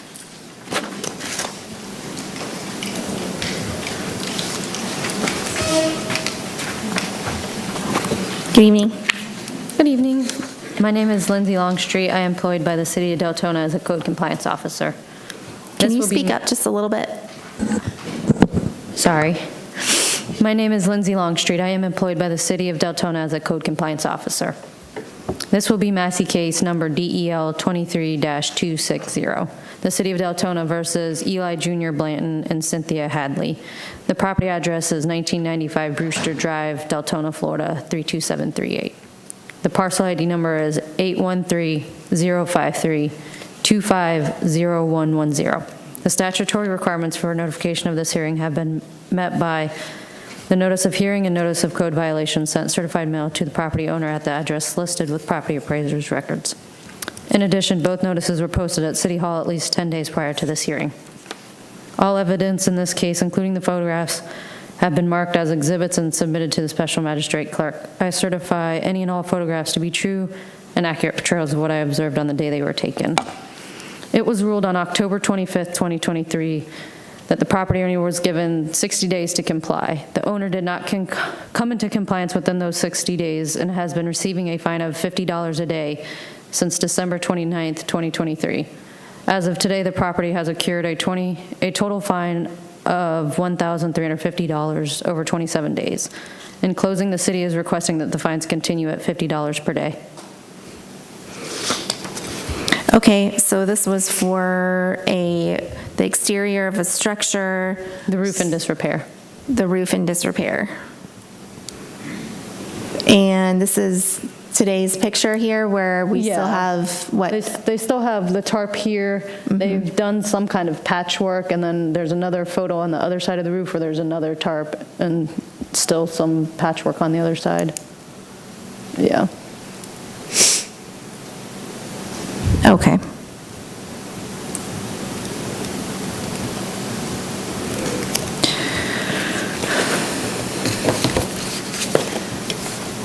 Okay. I find that the notices were properly given. Oh, I'm sorry. Did you say something? No. No. Okay. I find the notices were properly given in this case, and I'm admitting the case file as an exhibit. I find that respondent in this case failed to correct the violation by the time specified in the special magistrate's prior order in this case, and the fine will be imposed as set forth in that order and will continue to run until the property is brought into compliance and an affidavit of compliance has been filed by the code inspector. Respondent shall notify the code inspector to verify compliance. Thank you. Thank you. Okay, DEL 23-238, 887 Deltona Boulevard.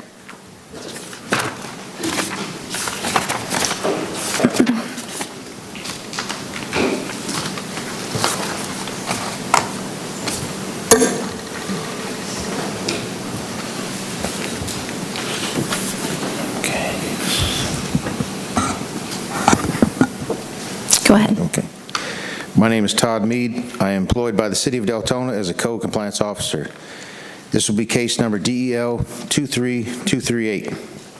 The City of Deltona versus Land Trust Service Corp. Trust number 887DB. The property address is 887 Deltona Boulevard, Deltona, Florida, 32725. The parcel ID number is 803-604-010-050. This is a violation of City of Deltona Ordinance 38-110A, which states that the City of Deltona prohibits the existence of any nuisance as defined herein for the following reasons. The property is dangerous, unhygienic, unhealthy, visually unpleasant to the reasonable person of average sensibilities, and a visual nuisance because it depreciates or potentially can depreciate the value of neighboring property. Corrective action for said violation is to remove and properly dispose of the tree. The statutory requirements for notification for this hearing have been met by the notice of hearing and notice of code violation sent certified mail to the property owner at the address listed with the property appraiser's record. In addition, both notices were posted on the property and at City Hall at least 10 days prior to this hearing. All of the evidence in this case, including the photographs, have been marked as exhibits and submitted to the Special Magistrate Clerk. I certify any and all photographs to be true and accurate portrayals of what I observed on the day they were taken. This case was initiated from a resident business owner in the city limits. They have an established business in the city along Deltona Boulevard. The concern for the surrounding buildings and the condition that were present in May of 2023 called for a review of the area. I first observed the property at 887 Deltona Boulevard on May 2nd of 2023. I noticed a tree in the back parking lot area had fallen down. The tree encroached upon the parking lot area. Due to the vacant building not in operation, I sent out the notice of violation on May 3rd of 2023. Contact was made by a representative of the owner on May 16th. He identified himself as a property maintenance person. He was aware of the tree being down and noted to me that it was not part of the property. He expressed that the tree belonged to the church since it was on their adjacent property. I contacted the church official and spoke about the fallen tree in the neighboring property on May 23rd. The response from the church was to allow the property owner to remove it from 887 Deltona Boulevard. On August of 2023, I was able to make contact with an agency that represented the property owner. I discussed the tree and the nuisance it was creating on the property. I asked if they could look into having the tree removed to make the case come into compliance. They referred the property maintenance person back again to me. The case was scheduled for the August 2023 Special Magistrate. The case was continued for a future magistrate in the coming months after review of the current cited violation provided at the beginning of the case. In the month of November 2023, the tree had remained in the position it is as of today. It still was reviewed as a nuisance on the property and the surrounding area. The fallen tree was a safety issue for the property. There was another concern on the property by the past complainant for the lack of results on the case. The case was reviewed and updated to the current violation cited to the property on December 19th of 2023. No action to remove the tree has been done by the property owner since the notice of hearing was posted. Compliance date on the declaration of nuisance violation was 1/4 of 2024. The city would like to request 30 days for their property to come into compliance or a fine of $50 per day to be imposed until such time that the property owner has notified the city of compliance. Okay, you said 30 days and $50? Yes. Okay, so are you saying that it's a safety issue? It's a vacant parcel, correct? Yes. But the business owner in the area of site, he has complained to the city numerous times to ask what was the city doing to take care of this property, because the owner had let it run down. It had been previous things with the building structure that was noted and was repaired, but this tree had fallen down on the back property, and due to the fact that there's the chance of inviting someone to come climb along the tree, that basically that's where we're going. And on the other side of the tree is about a 10-foot drop to where the back of the property. There's a retaining wall in the back. I don't have a picture of it, but I have seen it, viewed it many times. Since the tree has been down on the property, a construction company cement truck has come onto the property and dumped concrete on the one of the other pictures. You can see where they've come back and basically done their washout. I did notify that was if I could find the dump truck that had done that, it would have been a violation to the illegal dumping on the property, but I was trying to get somebody to help on that. But basically, there's no activity at the building. It has drawn some people to do some things to the property that we try not to have them come to it. Okay, but what was alleged here for the nuisance violation is the tree itself. So, okay, so I guess my question is, so you're saying that it's basically almost like an attractive nuisance, that people will come, you're concerned that people will come climb on it, and then there's a drop right behind? Right. So it's a dangerous condition for it to be laying there and obstructing that? Okay, so are you asking me to find that it's a serious threat to the public health, safety, and welfare so that the city could potentially then go in and remove the tree as well? Or are you asking just for the daily fine? We would prefer that the owner act on it. The property maintenance person has, we've spoken on the phone. He has basically tried to direct us away from that, saying it's not my tree, it's their tree, but where it lies is basically on his property, so we're looking for him to remove it. Right, yeah. Well, and there may be some, I don't know, there may be some remedy that the property owner has, for the cost, but at this point, it's on his property. So, I'm sorry, remedy to collect the costs from the neighboring, I'm not sure, but nevertheless, I'm going to find that the notices were properly given in this case. I'm admitting the case file as an exhibit, and I'm going to find that respondent in this case is in violation of the city code as charged, and that respondent correct the violation before 4:00 p.m. on February 23rd, which is 30 days. And in the event respondent does not comply with the state, amount in the fine in the amount of $50 per day will be imposed for each day the violation continues past the aforestated date. A respondent is further ordered to contact the code inspector to verify compliance with this order. I'm also going to add that I find the violations constitute a serious threat to the public health, safety, and welfare, and in the event the respondent does not correct the violation by the date set in this order, the City Commission shall be notified, and appropriate action may be taken by the city to bring the property into compliance, and the city is entitled to recover its reasonable costs for such services. Thank you.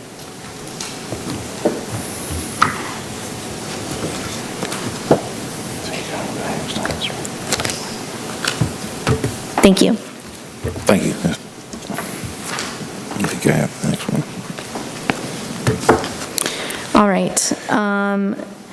This is DEL 24-002, 1627 Saxon Boulevard.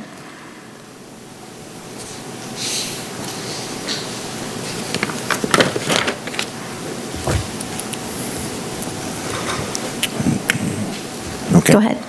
My name is Todd Mead. I'm employed by the City of Deltona as a Code Compliance Officer.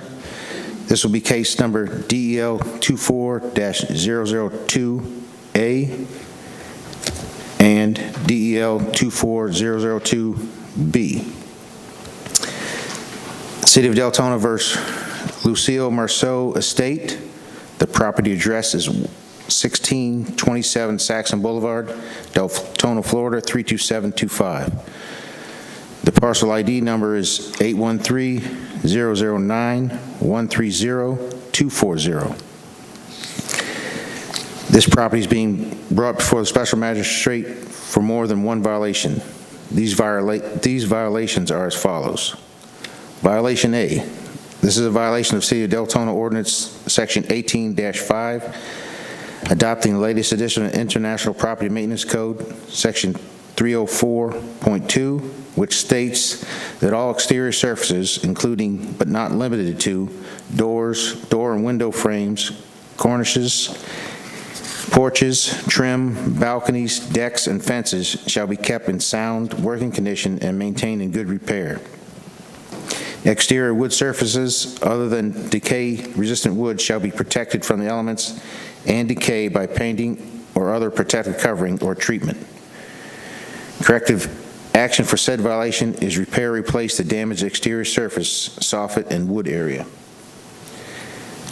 For violation B, this is a violation of the City of Deltona Ordinance Section 18-5, adopting the latest edition of International Property Maintenance Code, Section 504.1, which states that all plumbing fixtures shall be properly installed and maintained in working order and shall be kept free from obstructions, leaks, and defects, and be capable of performing the function of which such plumbing fixtures are designed.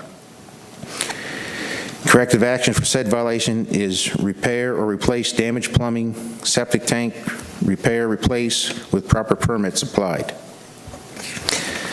The statutory requirement for notification for this hearing have been met by the notice of hearing and notice of code violation sent certified mail to the property owner at the address listed with the property appraiser's record. In addition, both notices were posted on the property and at City Hall at least 10 days prior to this hearing. All of the evidence in this case, including the photographs, have been marked as exhibits and submitted to the special magistrate clerk. I certify any and all photographs to be true and accurate portrayals of what I observed on the day they were taken. This case is a reactive response to a concerned citizen complaint received through the reporting system. The complainant was reported as some sewage running out from an open sewage line at this home. The resident was using the sidewalk area and was confronted with brown water flowing over the driveway, sidewalk, and into the street. On October 2nd of 2023, I made contact with a female resident at the home. It appears the person is a tenant to the home. I discussed the septic overflow cap missing and the flow of sewage out to the street. I also noted the damaged soffit and roof line to the home with a tenant. I left a business card for the tenant and mentioned I would be contacting the homeowner on record for the violations. I made an inspection on the property on October 31st of 2023 and met a male person outside shoveling dirt around the septic area. The septic flow valve was still uncovered as well. I advised him of the attempt to contact the property owner. It was going to be sent out soon. I also asked for him to share my phone number with the homeowner. I conducted a name search on the recorded property owner, Lucille Marceau. She passed away on August 8th of 2014. I was able to find a relative's number and contact them on the violations at the home. They could only tell me that the home was owned by the bank.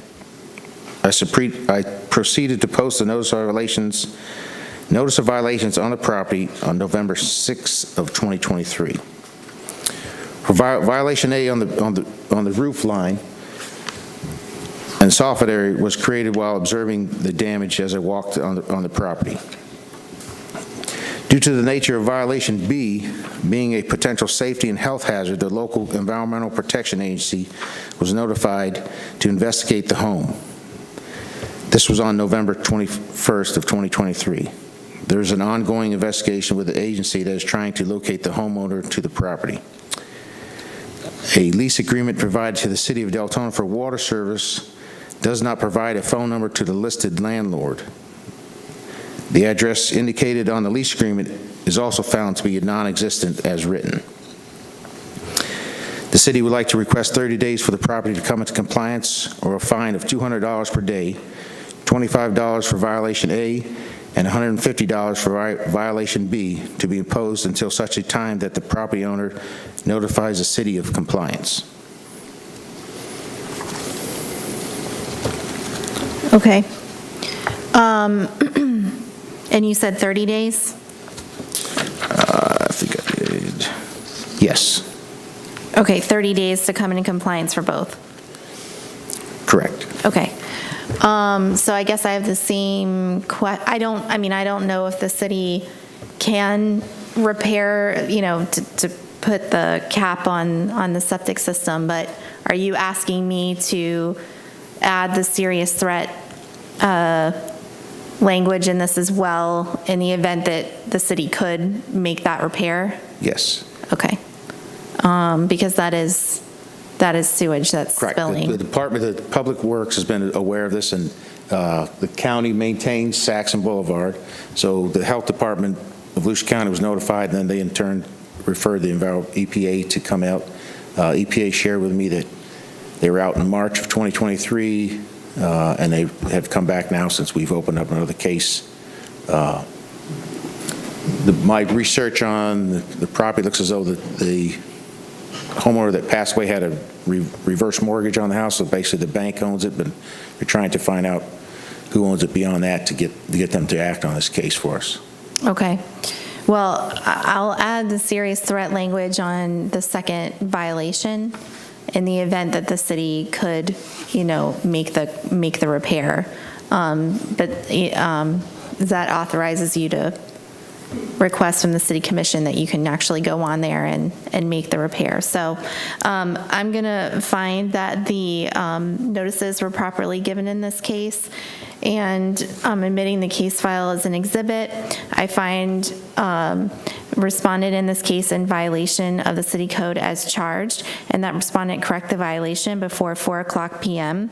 on February 23rd, 2024. And that would be for both violations. In the event respondent does not comply by this date, a fine in the amount of $25 per day will be imposed for violation A, and the amount of $150 for violation B will be imposed per day.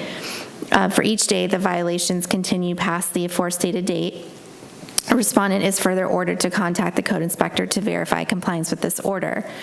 I also find with respect to violation B that the violation B constitutes a serious threat to the public health, safety, and welfare, and in the event the respondent does not correct the violation by the date set in this order, the city commission shall be notified, and I request appropriate action be taken by the city to bring the property into compliance, or that the city may bring the property into compliance.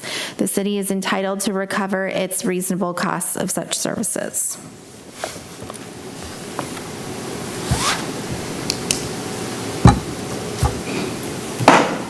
Thank you. Thank you. Thank you.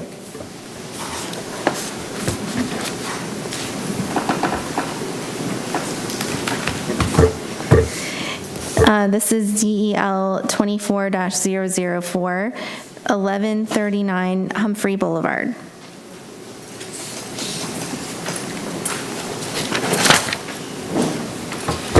Good evening. Good evening.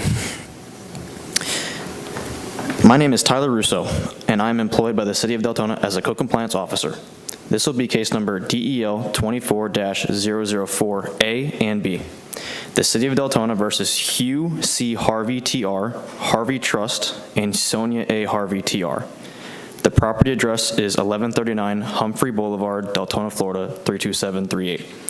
The parcel ID number is 813-044-020-060. The property is being brought before the special magistrate for more than one violation. These violations are as follows. Violation A. This is a violation of City of Deltona Ordinance, Section 18-5, adopting the latest edition of the International Property Maintenance Code, Section 304.2, which states that all exterior surfaces, including but not limited to doors, door and window frames, cornices, porches, trim, balconies, decks, and fences, shall be kept in sound working condition and maintained in good repair. Exterior wood surfaces other than decay-resistant woods shall be protected from the elements and decay by painting or other protective covering and treatment. Corrective action for said violation is to repair or replace the damaged garage door. Violation B, Section 18-5, adopting the latest edition of the International Property Maintenance Code, Section 304.3, which states that all buildings will have approved address numbers placed in a position to be plainly legible and visible from the street or road fronting the property. These numbers shall be Arabic numerals or alphabet letters. Numbers shall be minimum of 4 inches high with the minimum stroke width of ½ inch. The corrective action for said violation is properly display the numbers on the front of the building or to a separate structure, the mailbox, post, wall, fence, etc., in front of the building. Numbers shall be Arabic and shall be not less than 4 inches in height and ½ inch in width. The statutory requirements for this notification of this hearing have been met by the notice of hearing and notice of code violation were sent certified mail to the property owner at the address listed with the property appraiser's records. In addition, both notices were posted on the property and at City Hall at least 10 days prior to this hearing.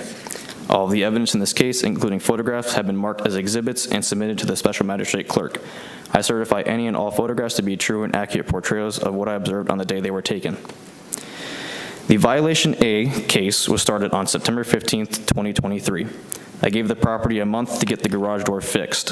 Upon my reinspection on October 20th, I posted the notice of violation, and this is when I observed Violation B. I gave the property 10 days to correct the property numbers. After I posted the notice of violation for Violation B on the 1st of November, I came back out for re-inspects on both cases and noticed that the garage door had been repaired but not to its full entirety. The window portion of the garage is still missing and the property numbers were not fixed. I have not heard from the property owners at any time since any of these cases have been opened, and as of today, both cases are still in violation. The city would like to request 30 days for the property to come in compliance or a fine of $50 per day to be imposed until such time that the property owner notifies the city of compliance. When you say 50, is that 25 for each? Yes, ma'am. And you said that they did repair part or a portion of the garage door? Yeah, so in the previous pictures for the garage, it was like scrunched up, like the bottom portion is like inwards towards the garage. Yeah. Mm-hmm. They, I guess, put it back to normal. Kind of popped it. Yeah, they like popped it back in. Yeah. Mm-hmm. But at the top of the garage, there's like these window pieces. In the top right, there's damaged. In the middle, there's missing. And then the far left, it's also damaged as well. It's kind of hard to see in the picture because of the shadowing. But the, okay. I just want to be clear in my order about what I'm asking them to do. So, but you are asking them to fix the bottom panel too as well, correct? Not just, or are you just asking them to fix the windows that are missing? At this point, it's just the windows, but I have not made contact with anyone from the property. Okay, so just the windows. Okay. And they are missing several of the numbers for the address. Yes, ma'am. Okay. All right, thank you. I find that the notices were properly given in this case. I'm admitting the case file as an exhibit, and I find respondent in this case in violation of the city code as charged, and that respondent correct the violation before 4:00 p.m. on February 23rd, 2024. Both violations. In the event respondent does not comply by this date, a fine in the amount of $25 per day for each violation will be imposed for each day the violation continues past the aforestated date. The respondent is further ordered to contact the code inspector to verify compliance with this order. Thank you. Thank you.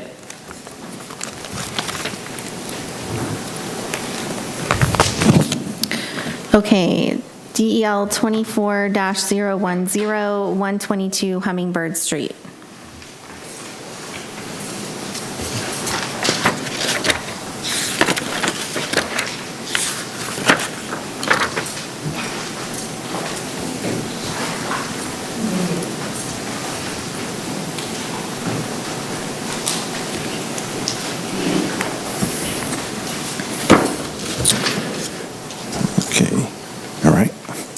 My name is Todd Mead. I'm employed by the City of Deltona as a code compliance officer. This will be case number DEL 24010. The City of Deltona versus Roberto A.D. Rodriguez Aguilar. The property address is 122 Hummingbird Street, Deltona, Florida, 32725. The parcel ID number is 803-605-070130.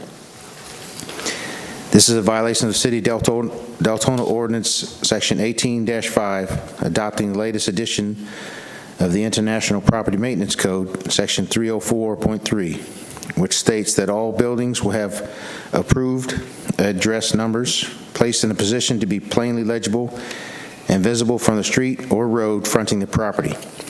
These numbers shall be Arabic numerals or alphabet letters.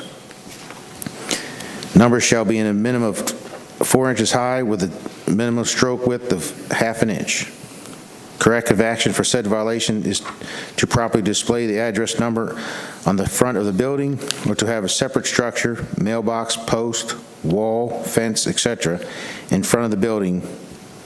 Number shall be Arabic and should not be less than 4 inches in height or ½ inch in width. Statutory requirements for notification of this hearing have been met by the notice of hearing and notice of code violation sent certified mail to the property owner at the address listed with the property appraiser's record. In addition, both notices were posted on the property and at City Hall at least 10 days prior to this hearing. All of the evidence in this case, including the photographs, have been marked as exhibits and submitted to the Special Magistrate Clerk.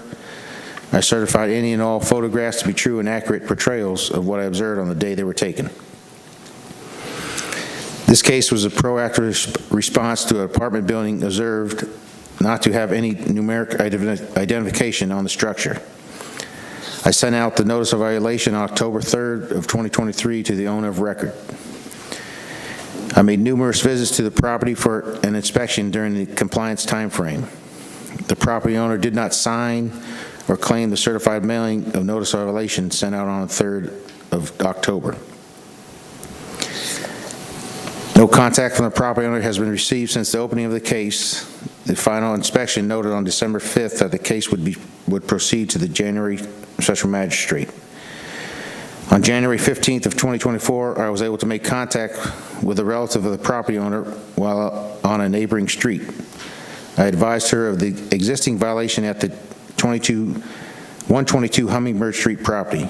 She said she would talk to her son to get the issue rectified before the Special Magistrate.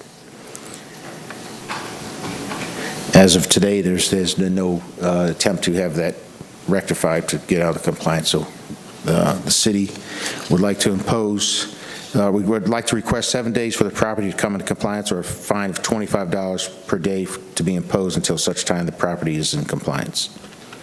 Okay, you said 7 days? 7 days.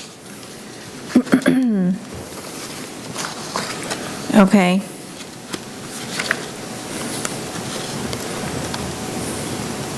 What's the reasoning for 7 days? The time frame they've been given to act since October, and the federal would want them to act the sooner. The simplicity of placing the numbers seems to be it could be done within that 7-day period. And you're asking them just to do the numbers, the address for the entire building, correct? Right. Just most of as I drove today, I checked every building that is on that street. It's an apartment complex in the first area of Deltona. Every building had numbers on the building I could identify, except this one. Again, the numbers are there for emergency purposes to be identified to help the fire safety. So I'm going to do 10 days just because it takes some time to get the order completed and get it to them. So I'm going to do 10. Okay. That'll give us a little bit of extra room. But I agree that it is it's a safety concern for emergency services, being able to find where they're going. So I'll do 10 days. And then Renee, if you can get that one to me first, I'd appreciate it. thank you, this order. Okay, so I find that the notices were properly given in this case, and I'm admitting the case file as an exhibit. I find respondent in this case in violation of the city code as charged, and that respondent correct the violation before 4:00 p.m. on February 3rd. 2024. In the event respondent does not comply by this date, a fine in the amount of $25 per day will be imposed for each day the violation continues past the aforestated date. The respondent is further ordered to contact the code inspector to verify compliance with this order. Thank you. Thank you.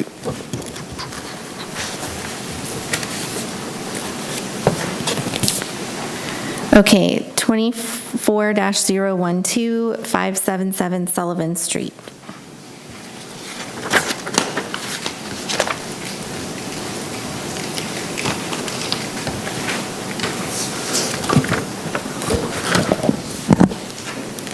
My name is Lindsay Longstreet. I am employed by the City of Deltona as a Code Compliance Officer. This will be case number DEL 24-012. The City of Deltona versus IH3 Property, Florida, LP. The property address is 577 Sullivan Street, Deltona, Florida, 32725. The parcel ID number is 813-0035-70370. This is a violation of City of Deltona Ordinance Section 18-3, adopting the latest edition of the Florida Building Code, Section 105.1, which states that any owner, authorized agent who intends to construct, enlarge, alter, repair, move, demolish, or change occupancy of a building or structure, or to erect, install, enlarge, alter, repair, remove, convert, or replace any electrical, gas, mechanical, or plumbing system, the installation of which is regulated by this code, or to cause any such work to be done, shall first make an application to the building official and obtain the required permit. Corrective action for said violation is to obtain a permit or remove the fence. The statutory requirements for notification of this hearing have been met by the notice of hearing and notice of code violation were sent certified mail to the property owner at the address listed with property appraiser's records. In addition, both notices were posted on the property and at City Hall at least 10 days prior to the hearing. All of the evidence in this case, including the photographs, have been marked as exhibits and submitted to the special magistrate clerk. I certify any and all photographs to be true and accurate portrayals of what I observed on the day they were taken. On October 19, 2023, it was noted that there was no permit on file for the fence. A courtesy door hanger was left, given them a week to correct the violation. On October 26, 2023, there was still no permit on file for the fence, and a notice of violation was posted at this time with a compliance date of November 5th, 2023. Multiple attempts have been made at calling the rental property company with no answer. Finally, on December 29th, 2023, I spoke with a female from the rental company who advised she was going to forward my information to the property manager. Nobody had reached out after that. And then on January 11th, I had posted the property with a notice of hearing. And as of today, January 24th, 2024, there's still no application issued for the fence, or permit, issued for the fence. However, an application has been submitted. And in closing, the city would request 30 days for the property to come into compliance, or a fine of $25 per day be imposed until such time that the property owner has notified the city of compliance. My only question is, do you know if they're going to need a survey to be completed? Because we have given additional time. I don't, unfortunately. I'm not sure. I just had seen that there is an application that was submitted online for the permit. I'm inclined to do 60 just in case that they do need to get that, because we've given extra time in the past. That's fine. I'm okay with that. All right. I find that the notices were properly given in this case, and I'm admitting the case file as an exhibit. I find respondent in this case in violation of the city code as charged, and that respondent correct the violation before 4:00 p.m. on March 25th. 2024. In the event respondent does not comply by this date, a fine in the amount of $25 per day will be imposed for each day the violation continues past the aforestated date. The respondent is further ordered to contact the code inspector to verify compliance with this order. Thank you.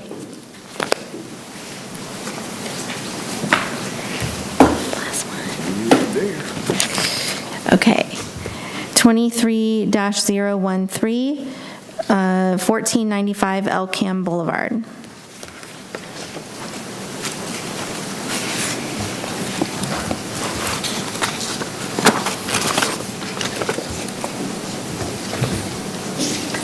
Yeah, oh, sorry, go ahead.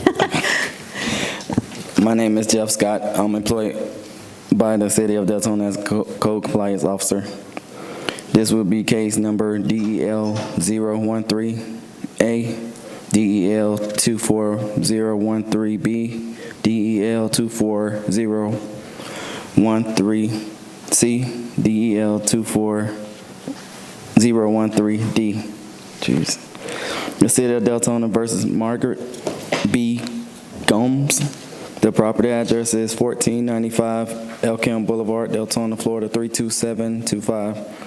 Parcel ID is 8130093201110. This property is being brought before the Special Magistrate for more than one violation.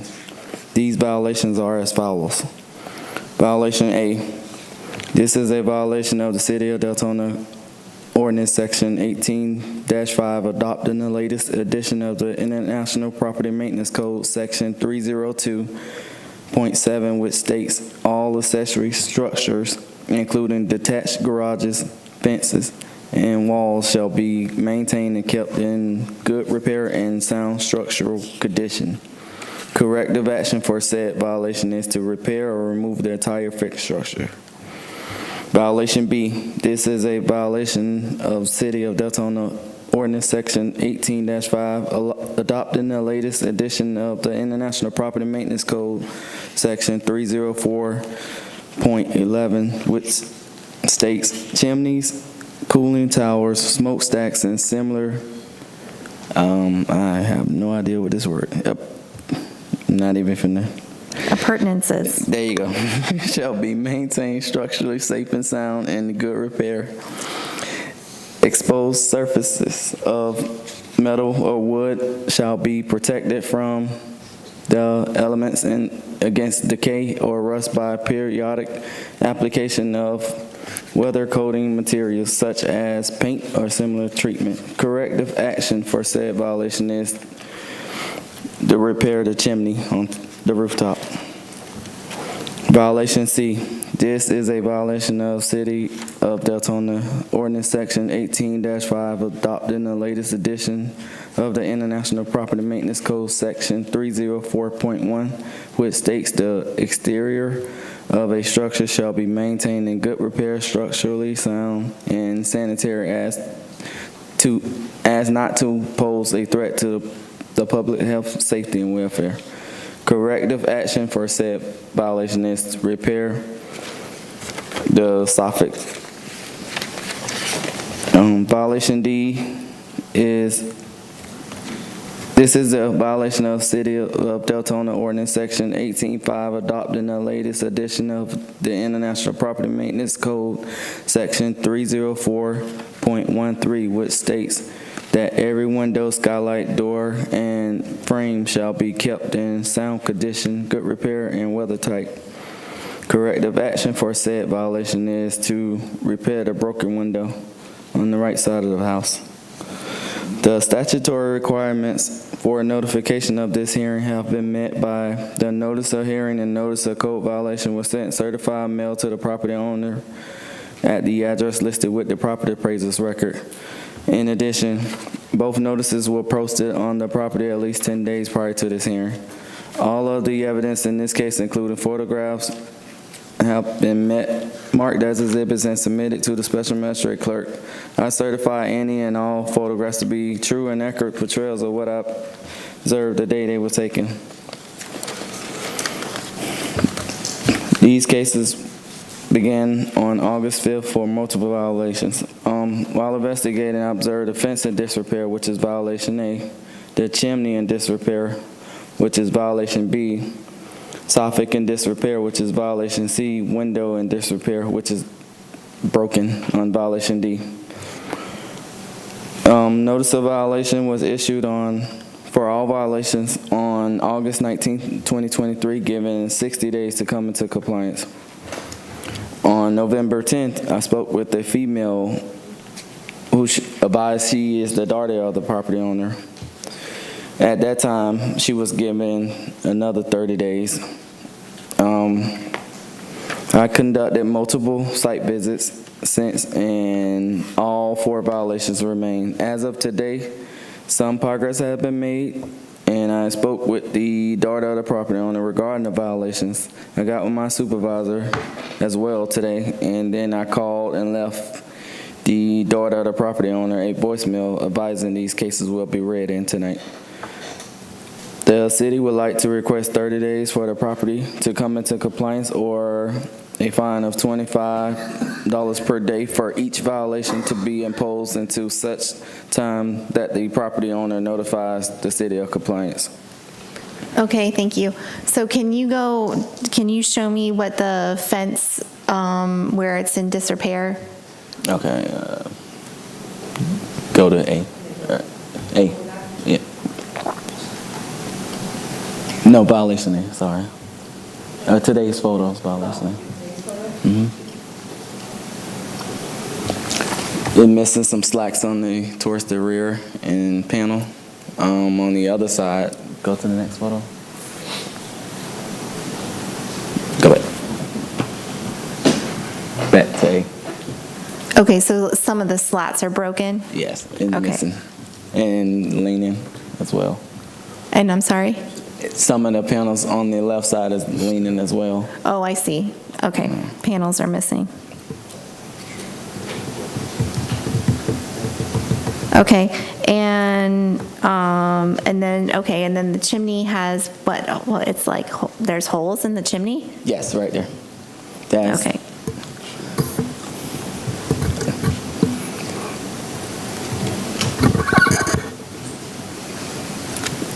And we have is it soffits? Yes. Okay, so is that missing right there? Yes, in it that is. photo? It's a hole there. Okay.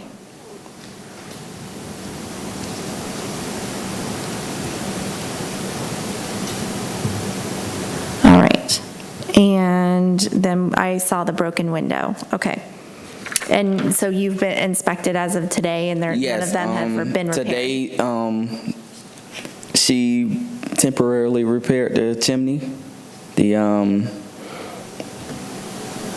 the soffit as well. She was in the process of repairing it when I was over there. When I was there today. Okay. That's the temporary fix Oh. of today. What is, okay, so what is that? I have no idea. It's taped on? Okay. All right. It's temporary. Yeah.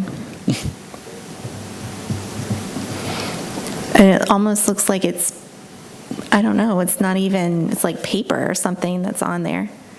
Okay. All right, thank you.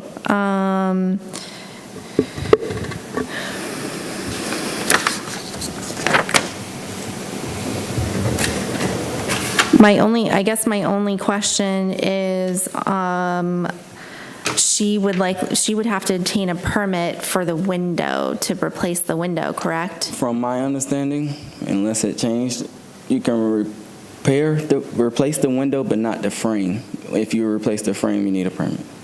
Is that, They can replace the glass. Yes. okay, But if the without whole- getting the permit? That is correct. Okay, It's so that. considered a repair. Okay, so then the Thank you, 30 sir. days should not be an issue for that.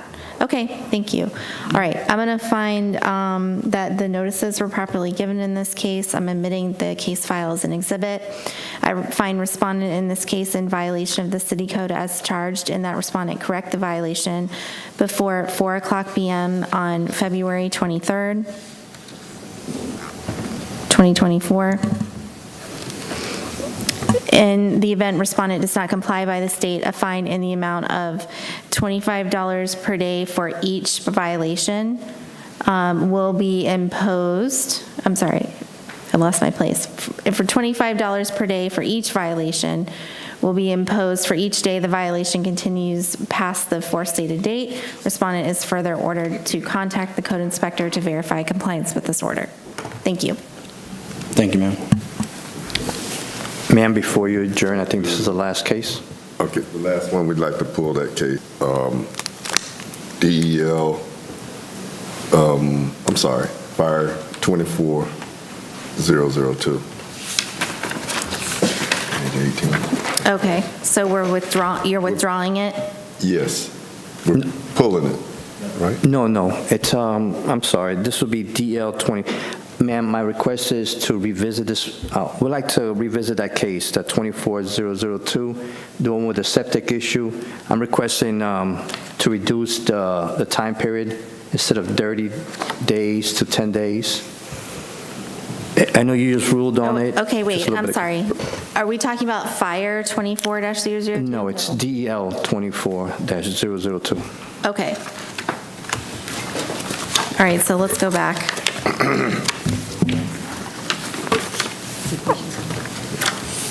I think it's page 9. Okay, so this is the one with the, yes, with the plumbing, with the septic overflow cap that is Yes. missing. My request Okay. is to reduce it from 30 to 10 days.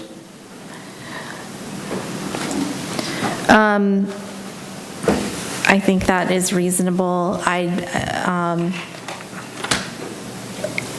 Is there going to be permits required to do that? I guess that's my only question.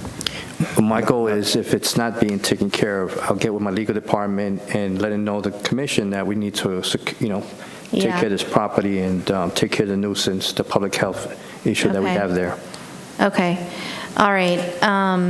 I mean, I have to impose a reasonable time, but I assume that something of this nature would be expedited. So so if I change the order, then Renee, can you also expedite this order as well as the other one that we had, 10 days? All right, so we'll, Only problem with it, once you put the cap, to secure, you put the cap, it's then gonna flow in the house, but it will stop it from running out into the property. Because my assumption would be that's why the cap is removed, so it relieves the pressure. It all goes. well, the violation is not just really for the cap, though, right? It's repair the septic That's correct. system. So,